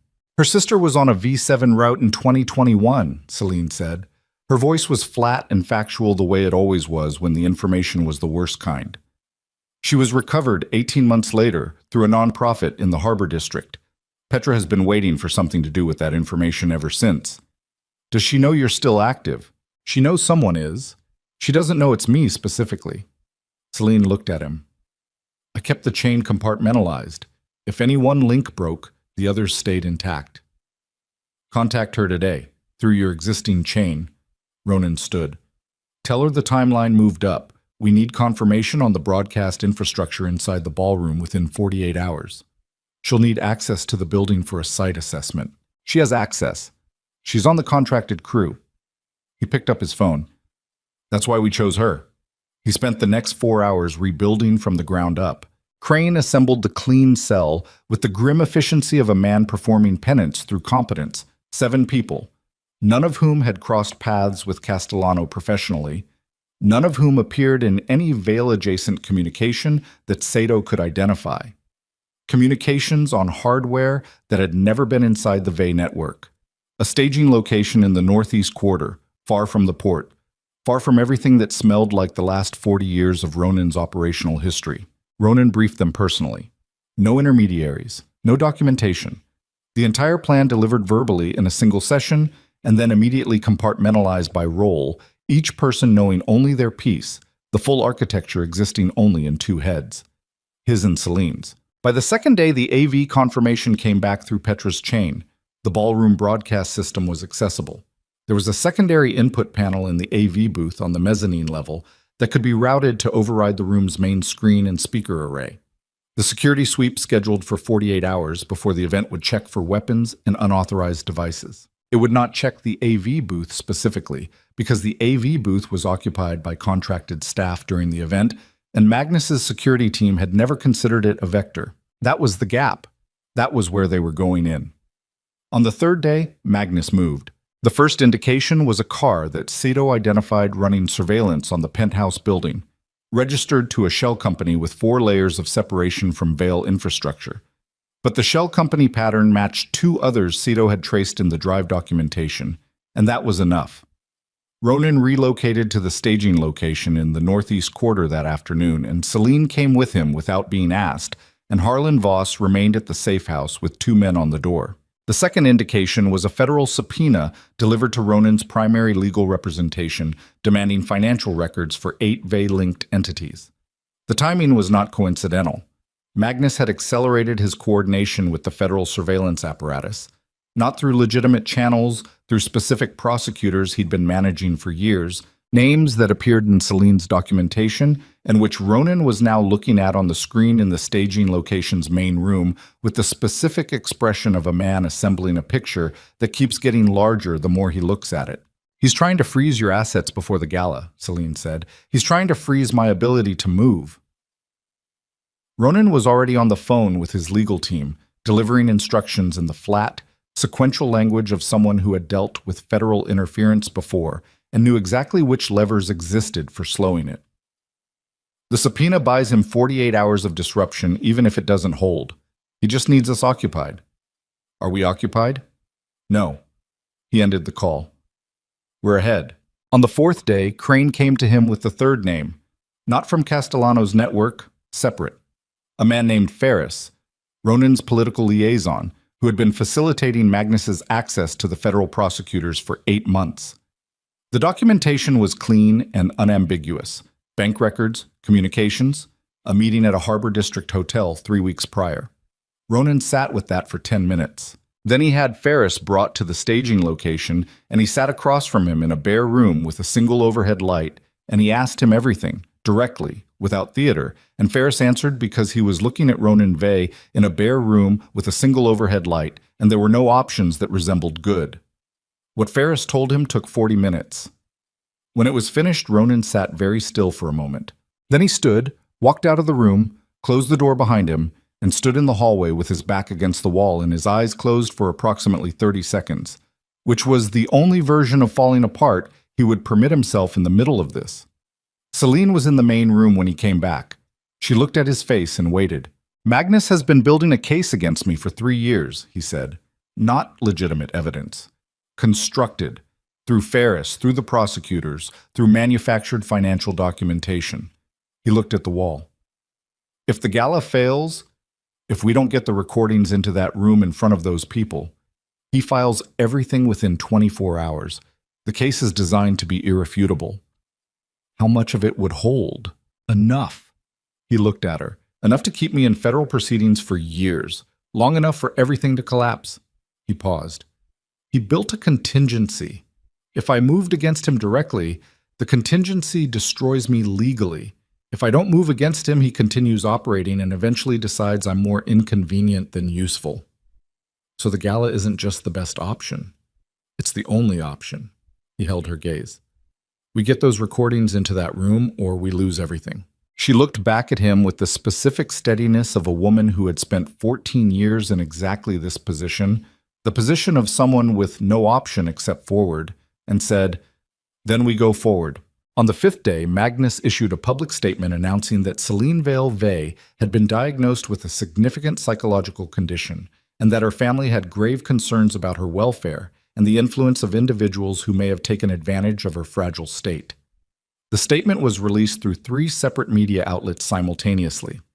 It was accompanied by a medical document bearing the letterhead of a psychiatric facility in another state, a facility, Seto confirmed within 2 hours, that was owned through 3 layers of corporate structure by a Vail subsidiary. Ronan read the statement in the staging location and felt the cold fury in his chest burn at a temperature it hadn't reached since the night he'd confirmed Magnus's responsibility for Daniel's death. Celine read it too. She sat with it for a long moment. Then she set the phone face down on the table and said very quietly, "He used that facility before. That's where he sent me the first time, after my first attempt to contact someone outside." Ronan looked at her. "The document is fabricated," she said, "but the facility is real. He used it as a mechanism for 6 years. She paused. "He's telling anyone who hears what I say tomorrow night that I'm not credible, that whatever comes out of my mouth is the product of a damaged mind." She looked at Ronan. "He's been planning this since the moment the Pelham retrieval failed. It won't hold once the recordings play. It only needs to hold for the first 20 minutes. While people are deciding whether to believe me or remove me from the room." Her voice stayed level, but something underneath it was working very hard. He needs the doubt to be there early, before the evidence lands. Ronan crossed the room and stood in front of her. He looked at her directly and let the full weight of what he was about to say carry without softening. "I need you on that stage tomorrow night, regardless of what he's published. I need you present and coherent and credible in a room full of people who've just read that statement." He paused. "Can you do it?" She met his eyes. He's tried to break me for 14 years, she said. He failed. She held his gaze. "A press statement isn't going to be what does it." He nodded once. They spent the 5th night in the staging location going through the plan one final time. Every position, every contingency, every second of the 70-minute window from entry to broadcast to the moment the recordings ended, and the room became what it was going to become. Petra's final confirmation came through at 11 p.m. The AV booth was staged, the override route was tested, the input was live. Everything was in place and ready and waiting for tomorrow night.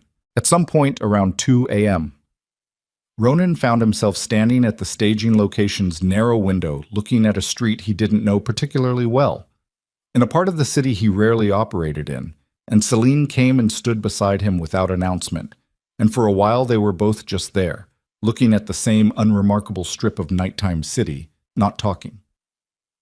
"My brother," Ronan said. She waited. He wanted to be an architect. He said it to the window. Not the kind that designs buildings for money. The kind that cares about what a building does to the people who live near it. The kind that thinks about light and space as though they're actually going to matter to someone. He paused. He was good at it. She was quiet for a moment. How old was he? 23. What happened? Magnus needed a message sent to our father about a territory dispute. He chose Daniel because Daniel was the softest target. No operational role, no protection detail, no reason to expect it. His voice stayed flat. He wasn't meant to send a message about territory. He was meant to send a message about what Magnus was willing to do to get what he wanted. Celine was looking at the side of his face. "The people who took Daniel," she said. "Do you know who specifically?" 3 of them. 2 are dead. 1 is currently in Caracas living under a name he bought with money Magnus paid him. He paused. "He'll keep." She turned back to the window. "After tomorrow," she said, "what does your life look like?" He was quiet for a moment. "Smaller, probably. I've been carrying this a long time. I'm not sure what I look like without it." "You find out," she said. "That's what happens. You find out." He turned and looked at her. In the low light, she looked the way she'd looked that first night when the dress had fallen and everything had changed. Not the surface of her, but the depth. The specific quality of a person who has lived inside tremendous damage and come through it without becoming the damage. He didn't know how that happened. He wasn't sure it should have been possible. But she was standing here in a staging location in the northeast quarter of a city that had been trying to consume her since she was 14 years old, and she was completely intact, and tomorrow she was going to walk into a room full of people who would have heard that she wasn't, and she was going to prove every single one of them wrong. He said, "After tomorrow. I'd like to know what you look like too." She looked at him for a moment. Then something happened at the corner of her mouth. Not quite a smile, something more complicated and more earned than that. Something that had been a very long time in arriving. "Ask me on the other side," she said. The gala began at 8. They went in at 6:30 through the service entrance on the east side of the Meridian Tower, in the company of 4 members of the clean cell carrying equipment cases that matched the profile of contracted media crew. Petra met them in the service corridor on the 2nd level and moved them upward through the building's maintenance routes with the efficiency of someone who had memorized a path she'd been walking mentally for 2 years. The mezzanine. A V booth was accessible from a corridor that branched off the main service route 1 level above the ballroom floor. Small room, 2 meters by 3, banks of equipment along one wall, a narrow window looking down at the ballroom floor through smoked glass. The ballroom itself was empty at this hour, being prepared by catering staff moving in the organized patterns of people on a deadline. The chandeliers were up. The tables were clothed in white. The stage at the far end of the room was arranged with a lectern, and Magnus Vale's particular taste for theatrical civic grandeur. Petra's hands moved over the equipment with practiced speed, routing the secondary input, testing the signal path, confirming that what they were about to play into that system would override every other visual and audio source in the room simultaneously and without warning. "How long can you hold the override before building security traces it?" Ronan asked. 15 minutes if they're looking for it, 20 if they're not. Petra didn't look up. "After that, they can kill the power to the booth, but they can't kill what's already been broadcast." 15 minutes is enough. "The recordings are 11 minutes total." She looked up at him. "At the 11-minute mark, every phone in this room is going to have received a simultaneous push from the secondary broadcast, video and audio compressed for mobile. Even if they kill the ballroom system at minute 12, the recordings are on 300 personal devices." Celine behind him. "My father will try to remove me from the room before 11 minutes. "He's going to try to remove you the moment you step onto that stage," Ronan said. "I know. That's what I'm there for." She looked at him. A look that was clean and direct and held a quality of trust that he understood had not been given easily or quickly and was not being given carelessly now. Don't get shot, she said. Working on it. The guests began arriving at 8. Ronan watched from the mezzanine window as the ballroom filled. The city's assembled wealth and power flowing in through the main doors in evening dress. The specific density of people who had cultivated the ability to look comfortable in rooms that were fundamentally about performance. Politicians whose names appeared in Celine's documents. Media figures who had been carefully managed for a decade. Business contacts whose relationships with Magnus Vale appeared in federal filings as legitimate and in Sato's analysis as the opposite. Magnus arrived at 8:20. He came in through the main entrance with a detail of 6 men and the particular ease of a man attending his own ritual. Comfortable, assured, entirely in possession of the environment he'd constructed. He moved through the room greeting people with the practiced warmth of someone who had spent decades understanding that warmth was a more effective tool than fear in civilian spaces. Ronan watched him from above through the smoked glass. He watched Magnus stop near the bar and speak to a man he recognized as one of the federal prosecutors Ferris had named. He watched Magnus place a hand on the prosecutor's shoulder in the casual way of someone confirming an arrangement that was already in place. He watched Magnus glance toward the stage with the satisfaction of a man who believes the evening belongs to him. Then Magnus's gaze moved upward, along the walls of the ballroom, to the mezzanine level. He stopped at the smoked glass of the AV booth for 2 seconds. He couldn't see through it. The glass was one way. But the stop was deliberate, and the 2 seconds had the quality of a man taking a specific measurement. He knew. Not specifically. Not the booth. Not the broadcast route. Not the 11 minutes. But he knew something was in play. He had known since Pelham Court. He had been preparing since Pelham Court and the press statement and the federal subpoena, and the ease with which he was moving through this room was not the ease of a man who was unaware of the threat. It was the ease of a man who believed his preparation was sufficient. Ronan turned from the window. "He has something we don't know about," he said. Crane, positioned near the booth door. "What makes you think—" He looked at this booth. Ronan's voice was low. He looked at it specifically. He wasn't searching. He went directly to it. Crane was quiet for 2 seconds. Someone told him. Someone told him. Ronan looked at Celine. Not the full plan, but enough. The booth. Celine's face went through a rapid calculation. Petra's chain could be clean. Ronan was already moving toward the booth door. Or the leak is somewhere else. Either way, it doesn't change what we do. It changes his preparation. He stopped. He's going to have someone on the booth. Probably 2 people positioned to cut the power or remove us physically when the broadcast starts. So we start earlier than planned, Celine said. We start when you're on that stage, Ronan said. The moment you're at the lectern, we go. Don't wait for the introduction to finish. Don't wait for the room to settle. The moment the microphone is live. She nodded. And the security, she said. My people are in position on the floor. The moment Magnus's men move toward the stage, they intercept. He met her eyes. You get the full 11 minutes. And if your people can't hold them, then I hold them. He said it without drama. Personally, if necessary. She looked at him for a long moment. I've been planning this for 2 years, she said. I've run every version. I know the risk. I know you do. I'm not asking you to protect me from the risk. I'm not offering to. He held her gaze. I'm offering to stand between you and the risk while you finish what you started. The room below was full now. 300 people in evening dress. The clink of glasses and the low roar of assembled conversation rising through the smoked glass like something the building was exhaling. The chandeliers threw light across the white tables in the specific way of expensive events designed to make people feel that what was happening was important and sanctioned and real. At 8:50, the Foundation's event coordinator moved to the stage and began the introduction. Celine picked up the drive, a single small device, matte black, the physical container of 11 minutes that had taken 14 years to assemble, and looked at it for a moment. Then she looked at Ronan. This is the part, she said, where we find out if it was worth it.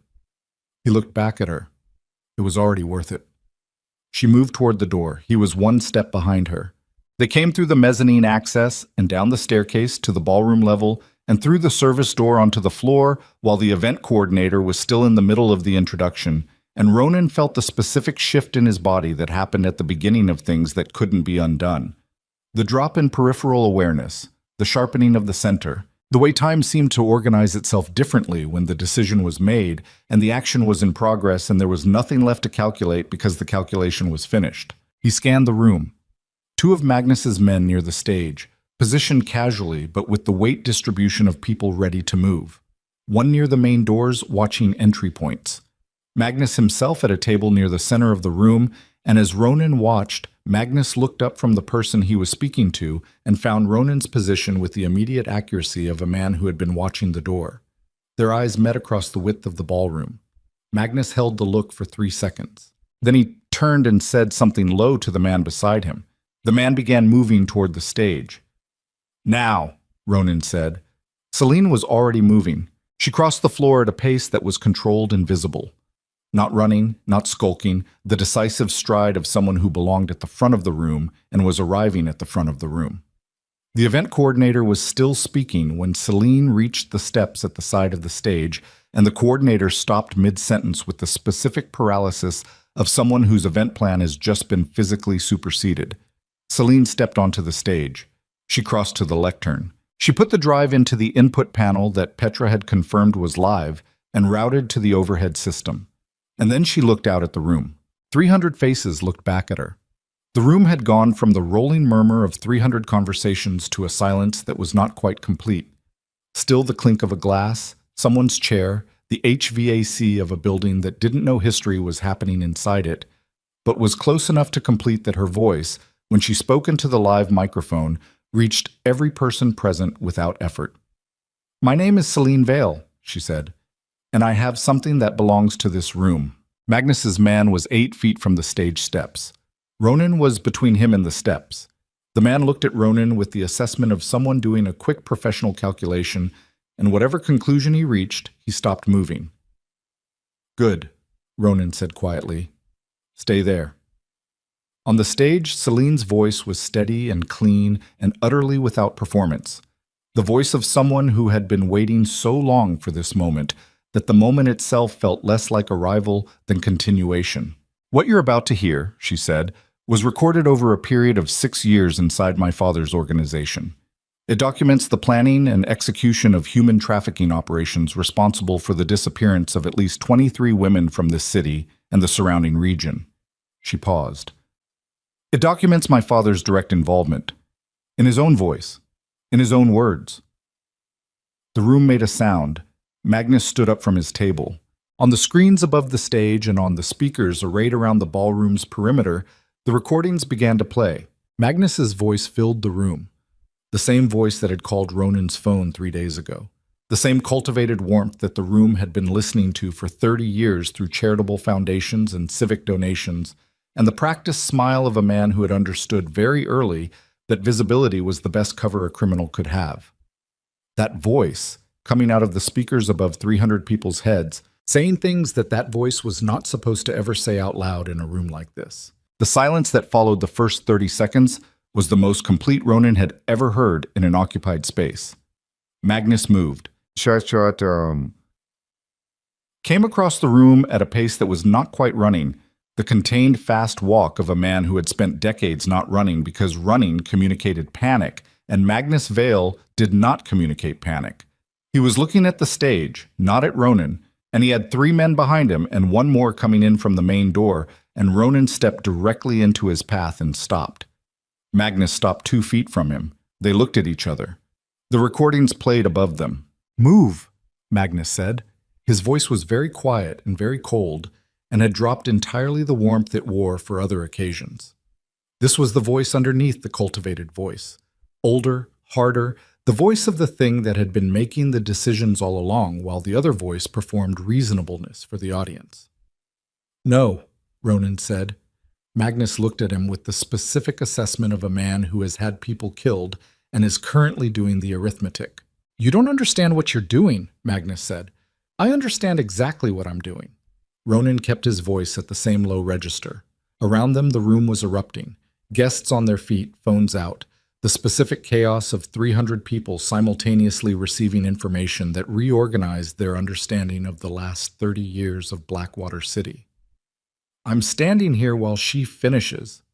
She's gonna burn everything. Yes. Ronan looked at the man in front of him.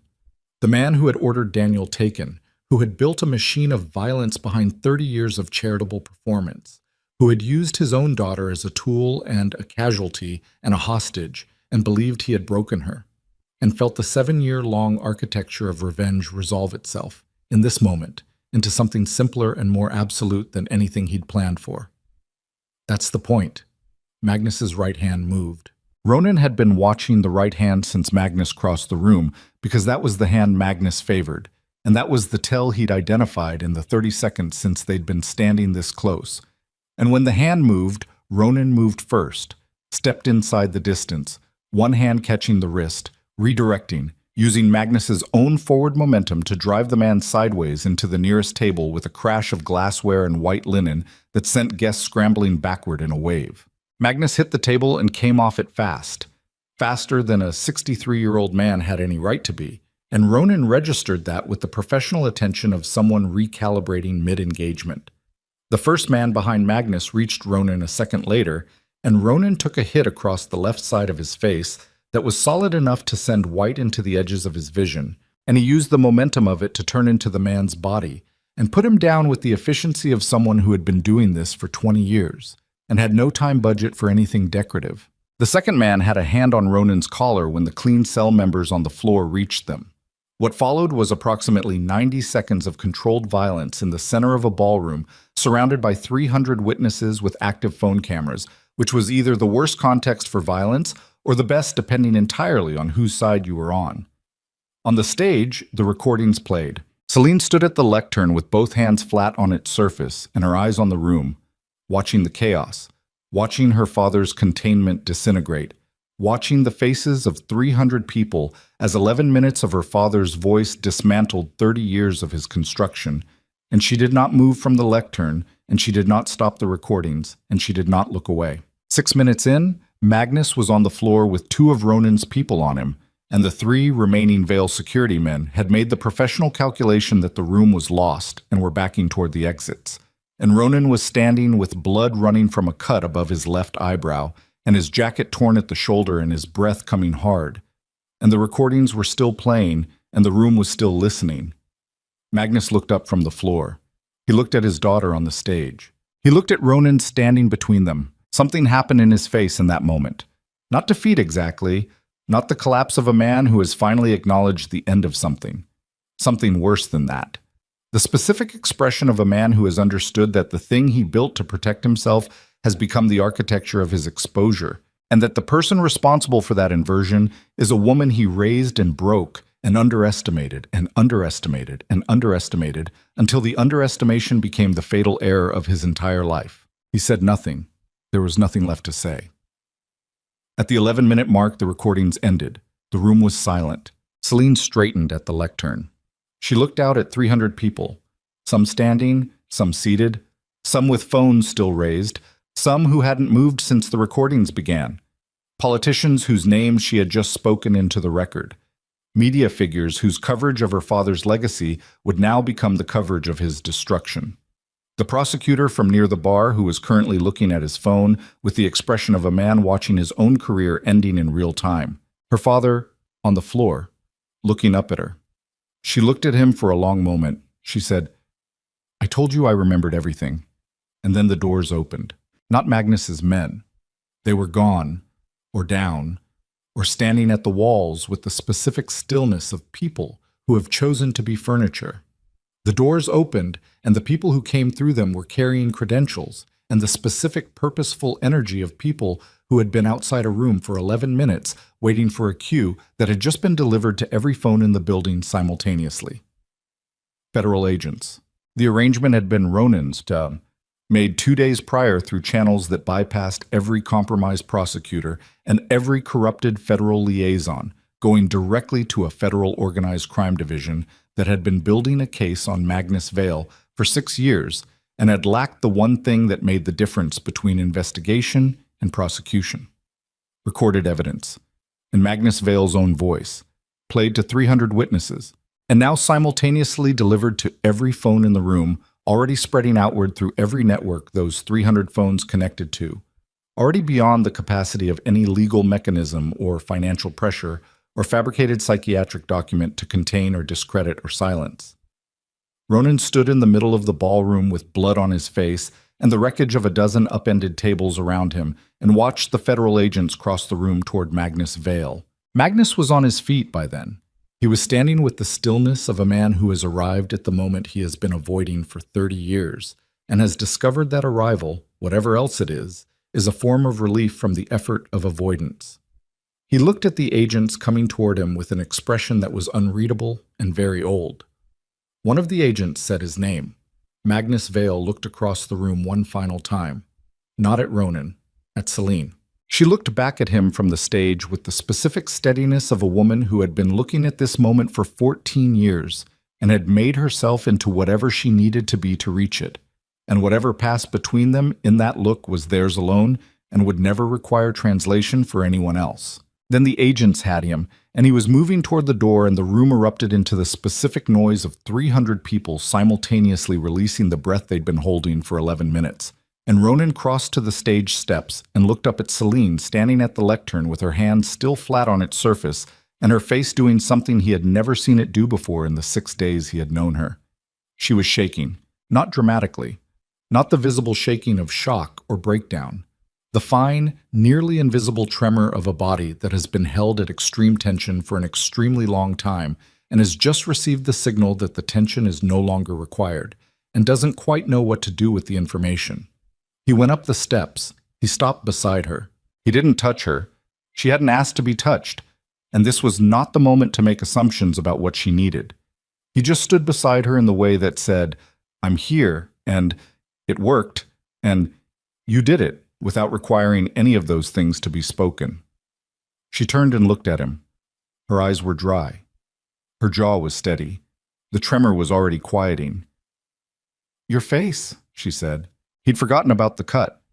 He reached up and touched it, and his fingers came away red, and he looked at them with the mild interest of someone noting a detail that will require attention later. "It's fine," he said. "It's not fine." She reached into the inside pocket of his jacket, a gesture of familiarity that neither of them acknowledged as the specific and significant thing it was, and produced the folded cloth she'd apparently put there at some point before they left the staging location, and pressed it against the cut above his eye with a practicality that was, in its own way, something he was going to think about later. He held it there. Below them, the ballroom was organized chaos, agents, guests, the ongoing noise of a room that had just been irreversibly reorganized.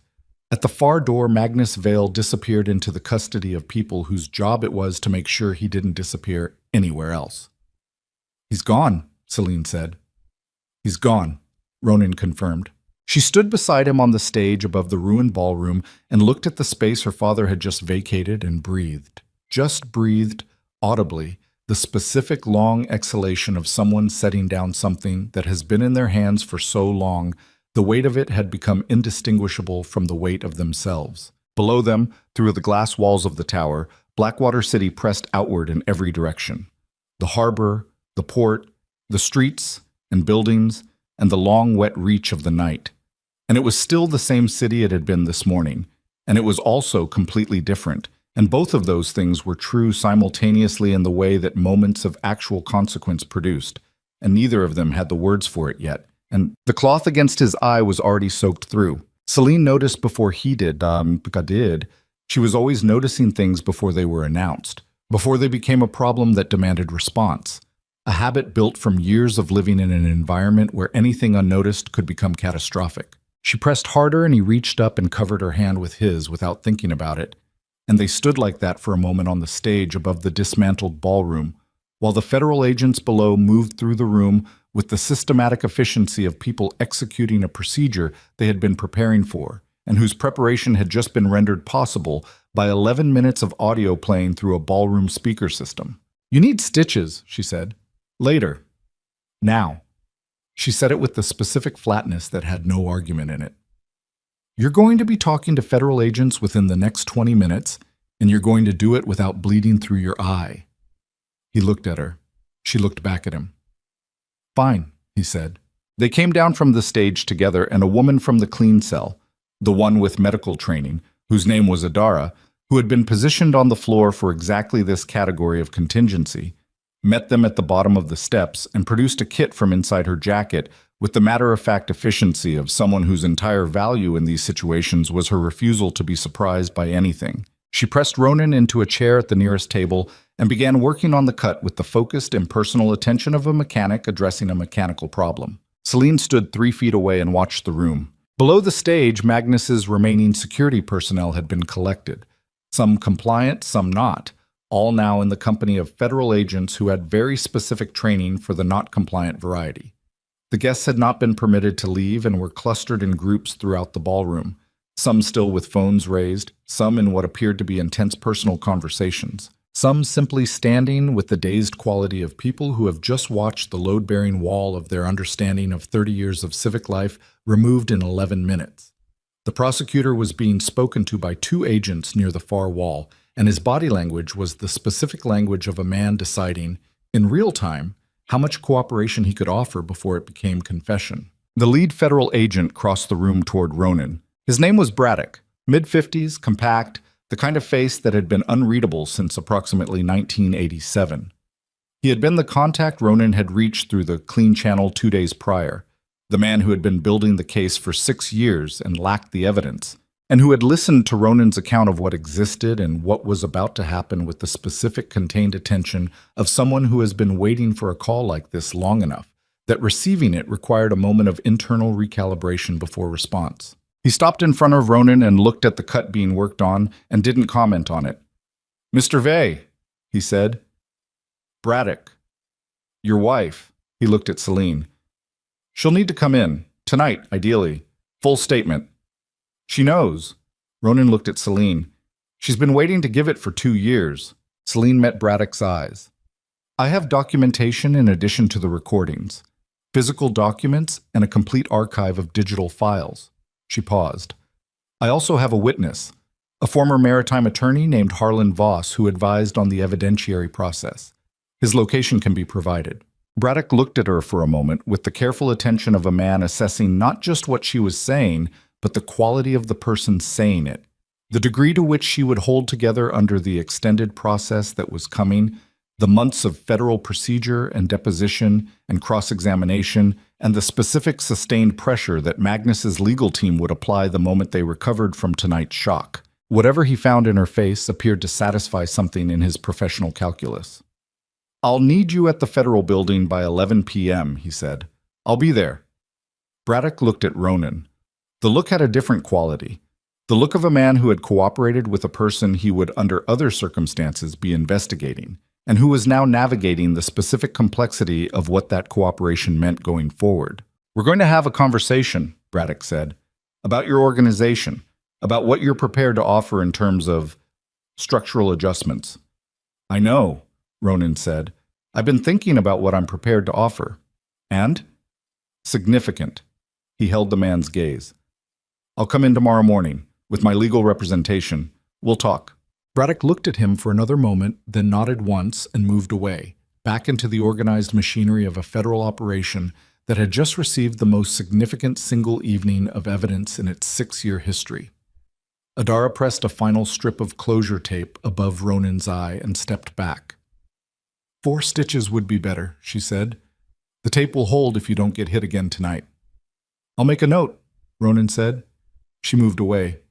He stood up. The room was thinning now. Guests being processed and released, agents moving in the patterns of a scene being secured and documented. The wreckage of the tables where the engagement had happened was already being photographed by people with evidence bags and the specific unhurried attention of people for whom disorder was data. Someone had righted the lectern on the stage. The screens above it were dark and blank. The ballroom chandeliers threw their uninterrupted light over everything equally. The federal agents and the guests, and the overturned chairs and the white tablecloths stained with spilled wine, and the one table that had been structurally compromised when Ronan had driven Magnus into it, with the specific indifference of expensive fixtures to the events beneath them. Ronan looked at the table where Magnus had been sitting when the recordings began. Empty chair. The place setting still arranged. A glass of something amber-colored, barely touched. He looked at it for a moment, 7 years. He waited for something to arrive, some resolution, some feeling of completion, the specific interior shift that the long execution of a long plan was supposed to produce when it finally finished. He waited with the honest attention of a man who had learned not to lie to himself about what was actually present in his own chest. What arrived was quieter than he expected. Not emptiness, not the flat aftermath of something that had consumed everything and left nothing behind. Something more like the specific silence of a room after a piece of furniture that had been there so long you stopped seeing it has been removed. The absence of a weight you had stopped registering as weight. Daniel would have been 30 years old now. He would have designed buildings that cared about light. Ronan let himself have that thought fully and completely for the first time in 7 years. Let it arrive without immediately converting it into something operational. Let it simply be the true thing that it was, and it hurt in the specific clean way of a wound being finally seen in proper light. Not the festering hurt of something kept in the dark, but the honest hurt of something real. He breathed through it. He was still breathing through it when Celine appeared beside him and looked at the same empty chair. "Is it what you thought it would be?" she said. He looked at the chair for a moment longer. "No." He looked at her. "It's smaller." She nodded. "It always is." She paused. "That's not a bad thing."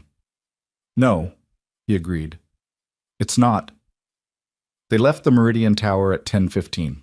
The night outside was clear. The rain that had been the weather of this entire story finally fully gone.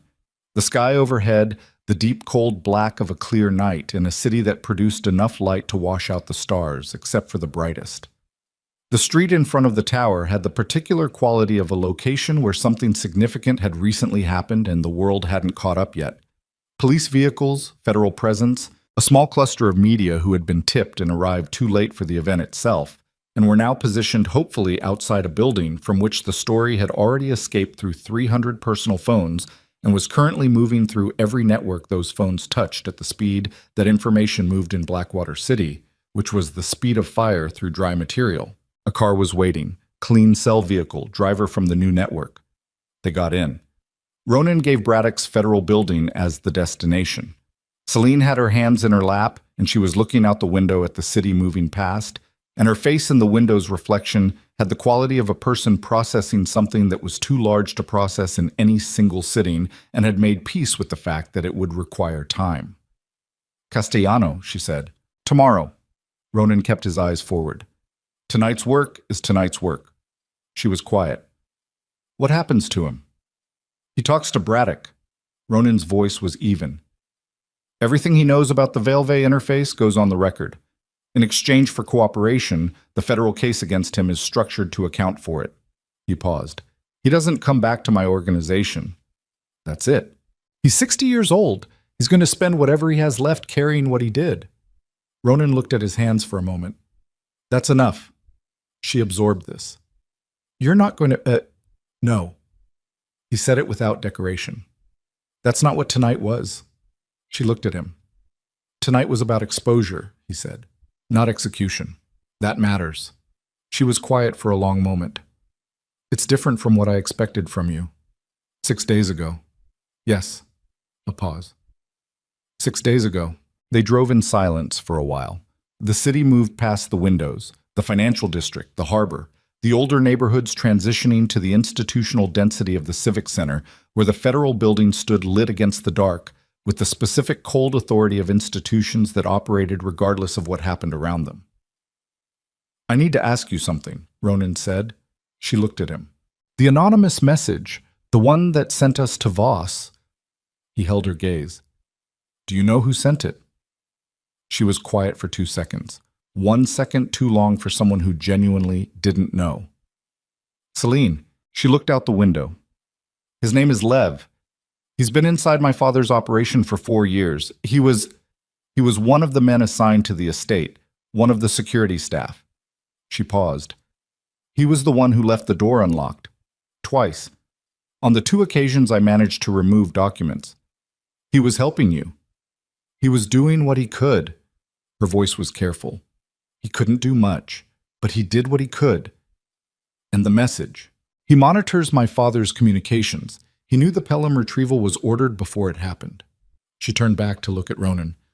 I didn't tell you because I didn't know how you'd respond to learning there was someone in Magnus's operation that I'd been in contact with. You thought I'd see it as a security risk. I thought you might. She met his eyes. I should have told you.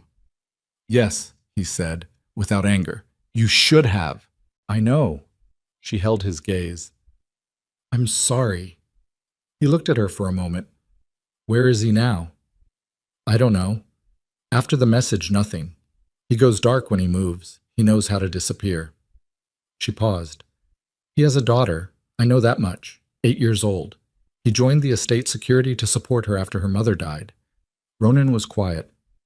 Find him, he said. After everything settles, find him. Something in her face shifted.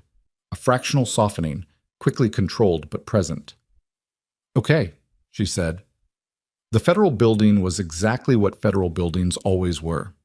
Utilitarian, well-lit, staffed at this hour by people who had received a call about what had just happened at the Meridian Tower, and were currently functioning at the elevated efficiency of an institution whose evening had just become unexpectedly consequential.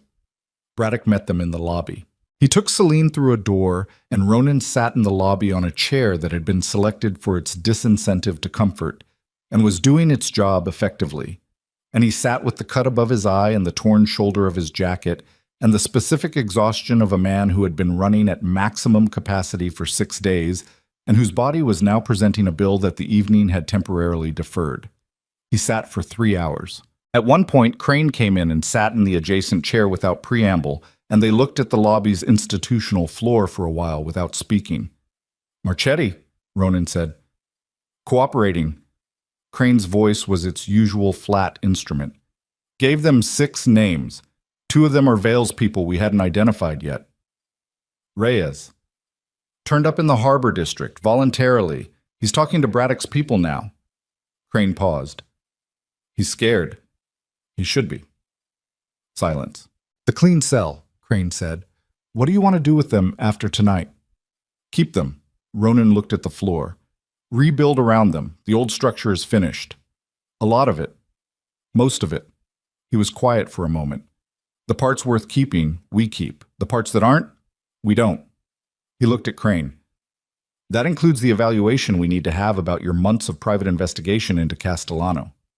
Crane's jaw moved. I understand. Tomorrow, Ronan said. Tonight's work is tonight's work. Crane nodded, and they sat in silence again, and the lobby's fluorescent light was unkind to everything it touched, and neither of them cared particularly. At 1:30 a.m., Harlan Voss was brought in, transported from the safe house. His hand properly splinted and wrapped now, his color improved, wearing the specific expression of a man who has spent years believing he was the last keeper of something that mattered, and has just discovered that the something has been delivered to the people who could act on it. He walked through the lobby past Ronan with a brief pause. She planned this for a long time, Voss said. Not accusatory, just declarative. I know, Ronan said. She's extraordinary. Voss looked at the door he was about to be taken through.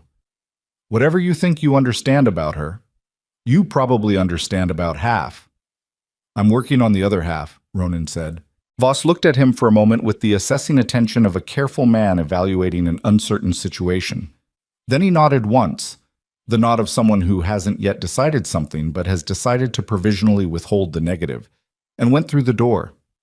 Celine came out at 2:40 a.m. She looked exactly as composed as she'd looked going in, which Ronan knew by now meant she was running on the specific resource of people who have been trained by circumstance to run long after the fuel gauge reads empty. She sat down in the chair beside him and for a moment didn't speak. How was it? He said. Long? She leaned back in the chair and looked at the ceiling. They're good at their jobs. Braddock especially. She paused. They already have enough to hold him through the initial proceedings. The recordings, plus the documentation, plus Voss's testimony, plus whatever the room full of witnesses produces over the next 72 hours. It holds. It holds. She closed her eyes for a moment, then opened them. The trafficking investigation goes separate track, different team. They want me in again in 3 days for the operational detail, the roading codes, the V7 documentation. You'll be ready? I'm already ready. She said it without bravado. Simple fact. I've been ready for 2 years. I've been running the details in my head every night for 2 years. I could give them the full picture in my sleep. He looked at her profile. The lines of exhaustion around her eyes, the set of her jaw that hadn't changed in 6 days, the specific quality of a person whose composure was not a performance and not a defense mechanism, but simply the shape their character had taken under sustained pressure, the way iron takes the shape of what it's been hammered against. Come on, he said. We're done for tonight. She stood. Outside the federal building, the night was at its quietest hour. The particular stillness of a city at 3 a.m., when even the restless elements had temporarily subsided and the streets had the quality of a stage between performances. The car was waiting. The driver was from the clean cell and had been waiting for 3 hours without complaint and without visible impatience, which Ronan noted and filed as a quality worth remembering. They drove back through the city, not to the staging location and not to the penthouse. Both were active scenes now. The penthouse still under the surveillance adjustment Ronan had ordered days ago, the staging location being wound down by the clean cell as its operational purpose concluded. The driver took them to a building in the west quarter that Ronan owned through a structure clean enough to be invisible. The top floor apartment maintained as a secondary location for exactly these categories of night. It was smaller than the penthouse, quieter. No harbor view. The window looked onto a residential street lined with the old plane trees that this neighborhood had kept when the rest of the city had replaced everything organic with glass and concrete. The furnishings were minimal and functional and had no aesthetic ambition whatsoever, which made the space, paradoxically, feel more habitable than the expensive showcase of the Meridian Tower apartment. Celine stood in the middle of the main room and looked at it. "This is yours," she said. "One of several." He moved to the kitchen, filled a glass of water, brought it back. She took it without commentary and drank half of it. "It's quiet." "It is." She looked at the window. The street below was empty and the plane trees moved slightly in the night air, and the light on them was the amber of old street lamps rather than the white cold of commercial lighting. "I haven't slept properly I don't remember." "The room on the right," he said. "It's separate. It has a lock." She looked at him. "I'm not—" He stopped, started again. "I'm not making assumptions about anything." She held his gaze for a moment. Something moved through her expression, something he was getting better at reading, the specific vocabulary of a face that communicated in small denominations rather than large gestures, where a fractional shift of the eyes said what other people said with their whole faces. "I know you're not," she said. She went to the room on the right. She didn't close the door fully, left it ajar by 2 or 3 inches in the way of someone who had spent years in enclosed spaces and had a complex relationship with shut doors. And the light in the room went on briefly and then off, and the apartment was quiet. Ronan sat at the kitchen table. He sat there for a long time with a glass of water he didn't drink, and the exhaustion of 6 days settling into his body with the comprehensive weight of something that had been postponed and was no longer willing to be postponed. His shoulder ached where it had been hit. The cut above his eye throbbed with the specific, insistent rhythm of tissue that had been told to close and was still in the process of negotiating with the instruction.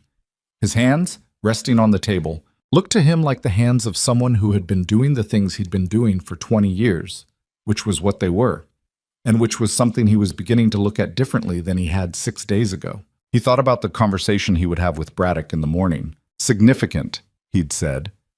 He'd been thinking about what significant meant for 2 days, running the architecture of it the way he ran every operational problem, from multiple angles, looking for the version that was viable. What he'd arrived at was not simple and would not be comfortable and would take time and would cost him things he'd built over 20 years that were not all worth keeping but were familiar in the way that anything built over 20 years became familiar. He would give Braddock the financial infrastructure behind 3 major distribution networks, the detailed mechanics, the people, the accounts. He would give him 12 names in addition to the ones already surfaced.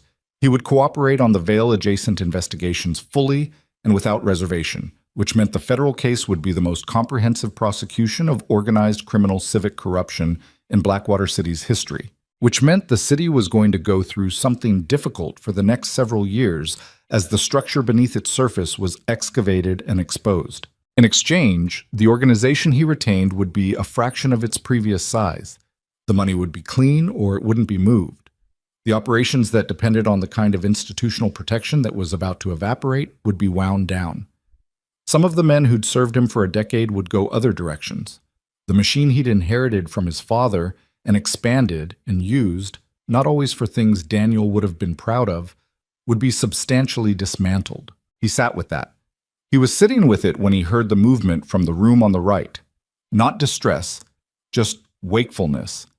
The sound of someone turning over and finding that sleep had retreated to a distance not immediately crossable. He knew the sound because he'd been making it himself for most of the last 6 days and for significant portions of the 7 years before that. He got up and went to the doorway. She was sitting up in the bed in the dark, her back against the headboard, her knees drawn up. She turned her head when he appeared in the doorway. She always heard him before he announced himself. Another reflex built over years in environments where late arrivals required immediate categorization. "Sorry," he said. "You weren't making noise." She looked at the window. The plane tree's shadows moved across the wall. "I just can't." "I know." He leaned against the doorframe. They sat in the specific companionable silence of two people who had spent 6 days at the edge of something and had come through it and were now in the strange open country on the other side, where the urgency that had structured everything was gone, and what remained was what actually existed between them once the urgency was removed. What remained was considerable. "The 23 names," he said. "I've been thinking about a structure, a foundation, not a veil-style front, something actual. Money from the financial settlements that are going to come out of the federal proceedings, directed towards survivor services and the investigation of the cold cases." She looked at him. "Voss could run the legal component," he said. "He's out of practice, but he still knows how the architecture works, and he has something to prove now that he has a license to prove it with. The Bar Association will reinstate him," she said, "once the fabricated complaint is part of the public record." "Yes." Ronan looked at the moving shadows on the wall. "I know someone who can accelerate that process." She was quiet for a moment. "You've been planning this?" "For about 48 hours. He looked at her. "I wanted to tell you before I moved on anything." She held his gaze in the dark. "The women on the list," she said. "Some of them are gone. Some of them, we won't find them." "I know." "You need to go in with that understanding. You can't build something like this expecting a good outcome. Some of the outcomes are going to be the worst possible outcome, and you have to be able to sustain the structure anyway." "I know that," he said. "I've been in this city for 40 years. I know what the worst possible outcome looks like." She was quiet. "But some of them are findable," he said. "Petra's sister was found. 18 months later, but she was found. That happened because someone was looking. We can make it happen more often." He paused. "We won't make it happen every time, but more often than if nobody is looking." She looked at him for a long time in the dark. The specific quality of someone who has spent 14 years alone in something and is currently deciding, carefully and without rushing, what it would mean to not be alone in it anymore. "Okay?" she said. "Yes." He nodded. He was about to move away from the doorway when she said, "Ronan." He stopped. "The thing my father said about Daniel." She held his gaze. "About things you didn't know. Do you want to know if there's anything in the documentation that touches on it?" He was quiet for a moment. "No," he said. "Not tonight." "Okay. Maybe not ever." He looked at the wall. "What I know is what I know. Who took him and why and who gave the order. I've had that for 7 years. I don't know that adding to it changes anything important." "It might." "It might." He acknowledged it. "I'll tell you when I'm ready to look." He met her eyes. "Will you tell me if you come across something I should know?" She held his gaze. "Yes." "Okay." He straightened from the doorframe. "Try to sleep." "You too." He went back to the kitchen table. He sat for another hour. Then he moved to the couch in the main room and lay down and looked at the ceiling where the plane tree shadows moved in slow patterns that had no urgency in them whatsoever. And he was asleep before he'd decided to be, which was the most honest sleep he'd had in longer than he could accurately name. He woke at 7. The apartment was quiet, but he could hear from the kitchen the specific sounds of someone who had been up for a while moving with the contained efficiency of someone else's kitchen.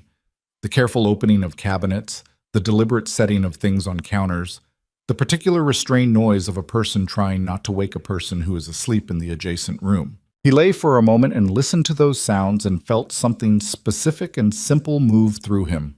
Not the complicated freight of the last 6 days, but something underneath all of it that had been present in small ways since the first night in the penthouse and had been getting less small with every day since. Something that didn't require a name to be real. He got up. She was at the kitchen counter and she had found coffee and figured out the machine, which was not an intuitive machine, a relic from a decade ago that required a specific sequence nobody had ever written down. And she was pouring 2 cups when he came in. She didn't comment on his sleeping on the couch. He didn't comment on her being awake for what was clearly several hours. She pushed one of the cups across the counter. He took it.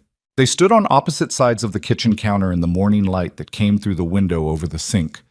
The specific thin, clear light of a morning after weeks of rain, the kind that found everything and showed it as it actually was without the softening of cloud cover, and drank coffee in silence. "Braddock," she said. 9 a.m. 10. He looked at the window. "I pushed it." "Why?" "Because there's something I need to do first." He took his coffee and went to the window that looked onto the street with the plane trees. The street was beginning its morning, a woman walking a dog, a delivery vehicle at the far end, 2 men talking outside the building across the way with the body language of people catching up before the day separated them. Ordinary, unremarkable, the specific texture of a city going about its business without awareness of what had happened inside the Meridian Tower the previous evening. By this afternoon it would know. The story was already out. Had been out since 11 minutes of audio had been simultaneously delivered to 300 phones in a Blackwater City ballroom. It was moving through networks now the way these things moved. Rapid, fragmenting, reaching people who would react in every possible direction, reforming in the coverage of outlets that would be contacted and then filing stories through the night while Magnus Vale was being processed through federal intake, and his legal team was making calls, and the prosecutors Ferris had named were consulting their own lawyers, and the politicians in that ballroom were issuing carefully worded statements that were already being cross-referenced against the recordings by people who did that kind of work. The city was going to come apart in specific ways over the next several months. That was going to be real and sustained and difficult, and the people who had been depending on the structure that was now being excavated were going to respond in ways that were not all predictable and not all peaceful, and the federal proceedings were going to be long and expensive and occasionally maddening, and the foundation he was building in his head was going to hit every obstacle that underfunded organizations hitting structural injustice always hit. And some of the 23 names were going to end in the worst possible way. He held all of that clearly. And he also held with equal clarity the way the light was coming through the plane tree leaves this morning and the sound of coffee being made in a kitchen by someone who was still here, and the specific feeling in his chest that was new enough to still have an edge to it, and which he had decided, sometime in the small hours of the night, not to set aside or defer or convert into something more manageable. He heard her footsteps behind him. She came and stood beside him at the window. The street was fully awake now that the deliveries and the dog walkers and the early commuters, the ordinary operations of a city morning proceeding with the indifference to drama that ordinary mornings had. "I need to go back to the penthouse at some point," she said. "I left things." "We can go today." She was quiet for a moment. "I've been thinking about Petra, whether she's protected. After last night, she's identifiable as part of the operation. She's already in the system. Braddock's team has her as a cooperating witness. She has protection for the duration of the proceedings." He paused. "She and her sister, both." Celine looked at the street. "You moved fast on that." "I moved fast on several things last night." He looked at her profile. "Including one thing I should tell you about." She turned to look at him. "The man in Caracas," he said. "The one who was involved in Daniel's death." Her expression was careful. "I made a call last night," Ronan said, "before we left the federal building. He's been picked up by Interpol on existing warrants. He'll be extradited. He'll be tried." He paused. "Not by me. Through the actual process." She held his gaze. "That's—" She stopped. Started again. That's different from what you said you were planning. I know. He looked at the street. I was planning something else for 7 years.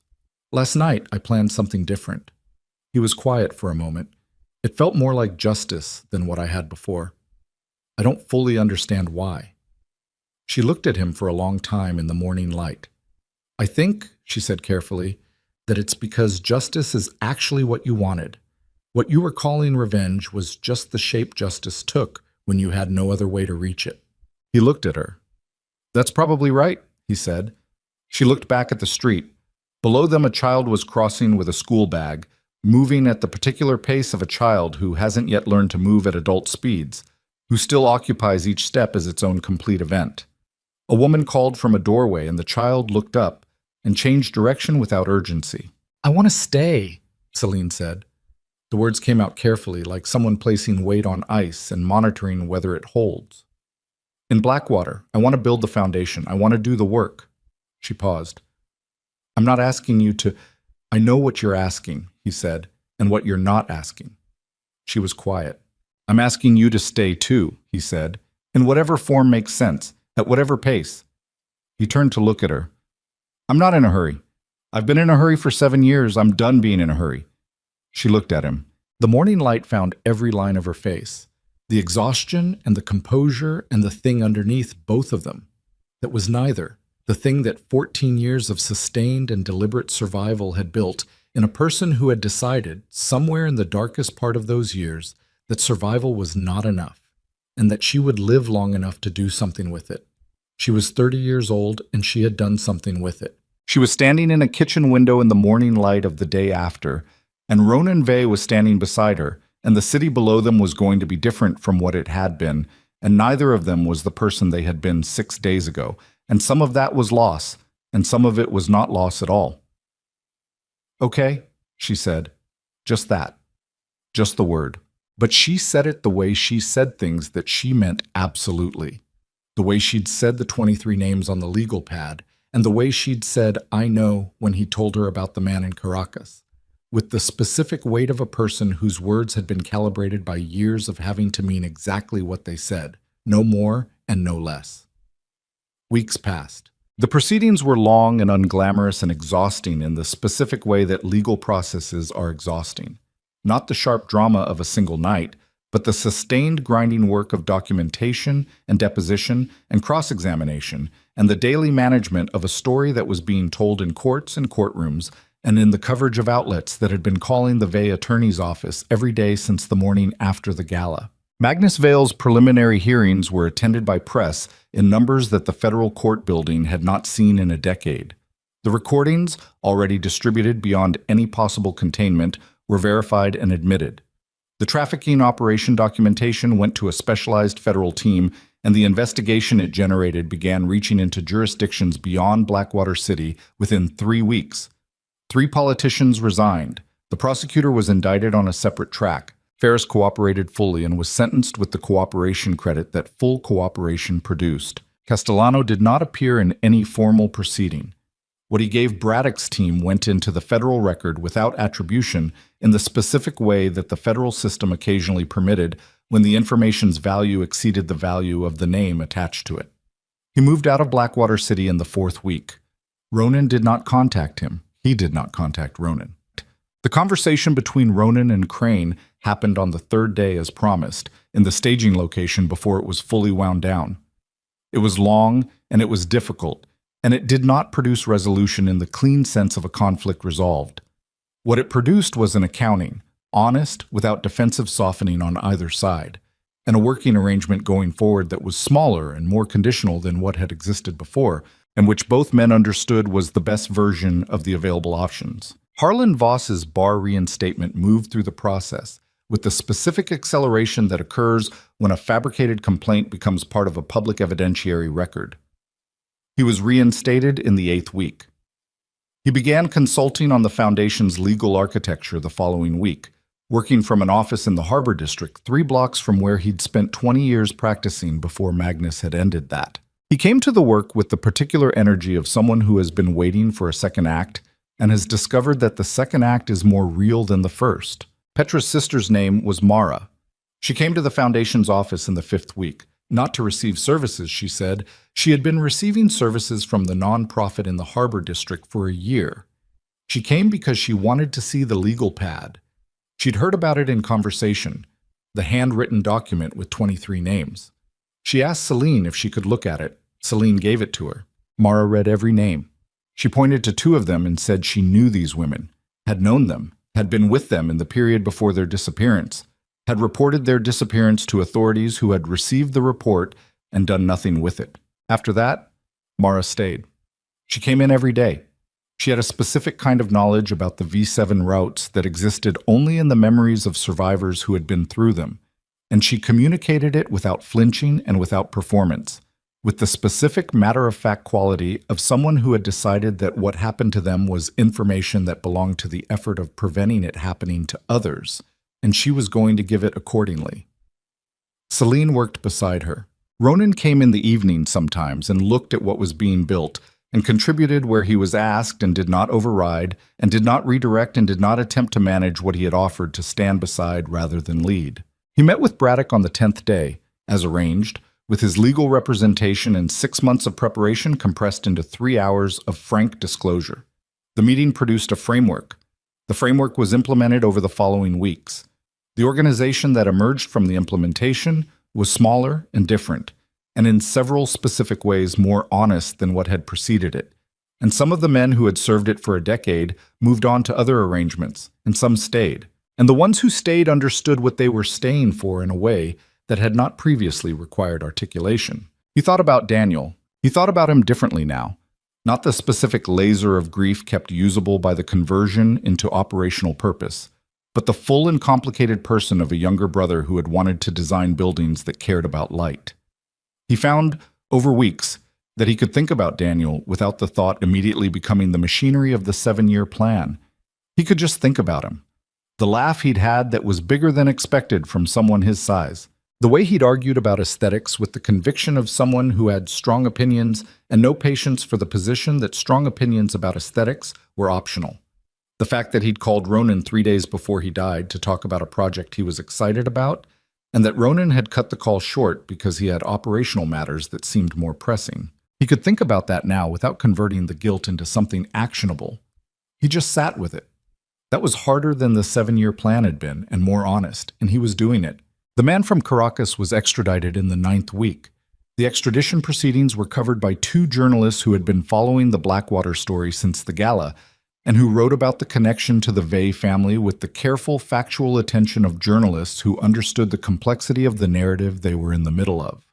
Ronan read their coverage and found it accurate, and did not contact them to provide additional context. He told Celine about the extradition the night it happened. They were in the West Quarter apartment. It had become where they mostly were, the penthouse used only when necessity required. The West Quarter apartment having accumulated, over weeks, the specific quality of a place where people actually lived rather than a place where people of means maintained a presence. She listened to what he said about the extradition, and then she was quiet for a while, and then she said, "How does it feel?" He thought about it honestly.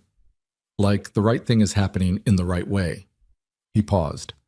Not satisfying in the way I expected it to be for 7 years, but correct. It feels correct. She looked at him. That's better than satisfied. I think so too. Magnus Vale's first major hearing was in the 11th week. Celine did not attend. This was her decision, made weeks before the date, communicated to Ronan with the flat certainty of someone who had thought it through from every angle. I've given everything I'm going to give to that proceeding, she said. My statement is in the record. My documentation is in evidence. My testimony is done.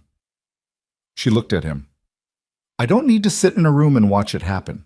I've been watching it happen in my head since I was 16 years old. The actual version doesn't need my attendance to be real. He did not attend either. They were at the Foundation that morning, a space in the Harbor District that Ronan had arranged, 3 rooms on the 2nd floor of a building that had the unglamorous practicality of somewhere that was actually doing work rather than representing the idea of work. Voss had his corner. The research files occupied the back room. The front room was where people came when they came, which was happening with increasing frequency as the network Mara was building through her connections in the survivor community grew. They were in the front room when the hearing started, and they were still in the front room when a notification on Celine's phone indicated that the preliminary finding had been delivered. She looked at the notification. She put the phone face down on the desk. She continued what she was doing. Ronan watched her do this and felt, in the watching, something that he recognized belatedly as the specific feeling of being in the presence of a person whose wholeness you trusted. Not the absence of damage, not the pretense that 14 years had left her unmarked, but the specific integrity of someone who had integrated the damage rather than being defined by it, who was larger than what had happened to them. He turned back to his own work. Outside the harbor district windows, Blackwater City went about its business. The ships and the trucks and the traffic and the ordinary motion of a place with a complicated history working its way through another day of that history, neither innocent nor without hope, carrying what it carried and continuing to move. In the months that followed, there were days that were difficult, and days that were less difficult, and occasional days that were briefly something else, something in the register of ordinary life, the specific, unremarkable quality of two people eating dinner and arguing about something small, and laughing about something else, and sitting in the same silence in the evening the way people who have chosen to be in each other's lives eventually learn to sit. She still scanned rooms. He still read faces the way other men read text. Some habits were not remade. Some things that had been built by the years they'd each had could not be unbuilt entirely and were not supposed to be. They were both, as she had said once in a kitchen at 2 a.m, finding out what they looked like on the other side. And it was a process without a completion date, and neither of them expected one. The scars on her body remained. She never explained them to anyone who didn't already know, and she didn't require explanation from others about why they noticed. One morning in the West Quarter apartment, she was standing at the bathroom mirror looking at her own shoulder. The burn scar, the one he'd seen first, on the night that had changed everything. With an expression he caught in the reflection before she knew he was in the doorway. Not anguish. Not the look of someone in active pain. The look of someone taking an honest inventory. Looking at something real and letting it be real. She saw his reflection. Neither of them said anything. She turned away from the mirror and he stepped back from the doorway, and they went about the morning. That was the whole of it. That was what life looked like. Not the dramatic compression of a single night, but the long, unglamorous work of two people carrying what they carried and choosing, day by day, to carry it in proximity rather than alone. 6 months after the gala, on a quiet evening when the harbor light was coming in at the angle it came in the late summer in Blackwater City, low and gold and catching the water in a way that made the port look briefly like a painting of itself, Celine was standing on the small balcony of the West Quarter apartment, watching the light change on the water. Ronan came and stood beside her. Below them, the street was the street it always was. The harbor was the harbor. The city was the city, different in specific ways from what it had been 6 months ago, the same in more ways than the different, because cities were like that. Because even the most significant excavations of a city's structure left its surface largely intact and its people continuing to be what they were, which was complicated and damaged and capable and unremarkable and occasionally surprising in ways that sustained whatever hope existed. They stood for a while without talking. She had her arms loosely crossed and her eyes on the water, and the light was finding the specific planes of her face that the light in that hour found, and she looked, Ronan thought, like a person who was present in the moment she was in. Not performing presence, not the performed composure of the woman who had walked into a wedding 6 months ago like she was walking into a sentence she'd been given. Actually, here. Actually, in this specific evening. "What are you thinking?" she said. He looked at the harbor for a moment. "Daniel would have had something specific to say about this building," he said, "architecturally. He would have pointed out something about the proportion of the windows to the facade that was either very right or very wrong, and he would have had strong feelings about which." She looked at him. "He sounds like he was exhausting," she said. "Incredibly." Ronan paused. "I miss him every day." She didn't offer words for that. She had understood over months that some things he said were not invitations for response, but simply the act of saying them. The thing that the 7-year project had prevented, and which was now, in the absence of the project, possible. She just stayed beside him and let the saying of it be real. After a while, she said, Lev. He looked at her. We found him. She kept her eyes on the water. Mara's contact tracked him through the network. He's in the Eastport district. He has an apartment. His daughter is in school 3 blocks from it. She paused. He doesn't know I know where he is. What do you want to do? She was quiet for a moment. I want to go see him. She turned to look at Ronan. I want to tell him that it worked, that the thing he left the door unlocked for, twice, at enormous risk, with a daughter who needed him alive, I want him to know it worked. Ronan looked at her. Then we go see him, he said. She turned back to the harbor. The light was changing the way light does when the evening gets serious about becoming night. The gold going out of it, the blue coming in, the water taking on the specific deep color that the harbor had in the hour before dark. The ships at the port were lit already. The city was lighting up, building by building, the ordinary nightly act of a place switching itself on for the dark hours. Celine watched it and breathed and was here. Ronan watched her watching it. The city below them was not innocent. It had never been innocent. It was what cities were. The accumulated consequence of every decision made inside it, good and corrupted and ordinary and extraordinary, all of it leaving its mark on the physical fact of the place, all of it continuing forward into the next version of what the place would be. Tonight's version was different from last year's version, and last year's version had been different from the year before that. And the difference was not always progress in the clean sense, and was not always disaster either. It was just the city, continuing, which was what they were doing too. He looked at her profile in the last of the harbor light.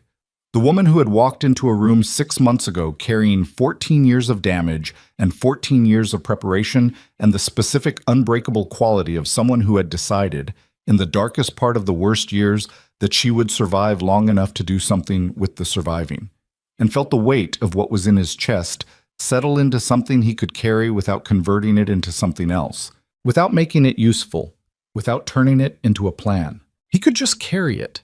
That was new. He was still learning what new felt like. She turned and looked at him, and whatever she found in his face, she looked at it directly, the way she looked at everything, without evasion, without performance, with the honest attention of someone who had learned that the only things worth seeing were the ones you were willing to see clearly. Okay, she said. One word. The word she used when she meant something completely. Below them, Blackwater City spread outward to its edges. The harbor and the port and the old neighborhoods and the towers and the streets and all the ordinary and extraordinary lives being lived inside its structure. And the night came down over it with the indifferent evenness of nights everywhere, and the lights on the water were clean and still, and neither of them had anything left to prove to it or to each other or to the versions of themselves they'd been before this. They had only what was here, and what was here was enough.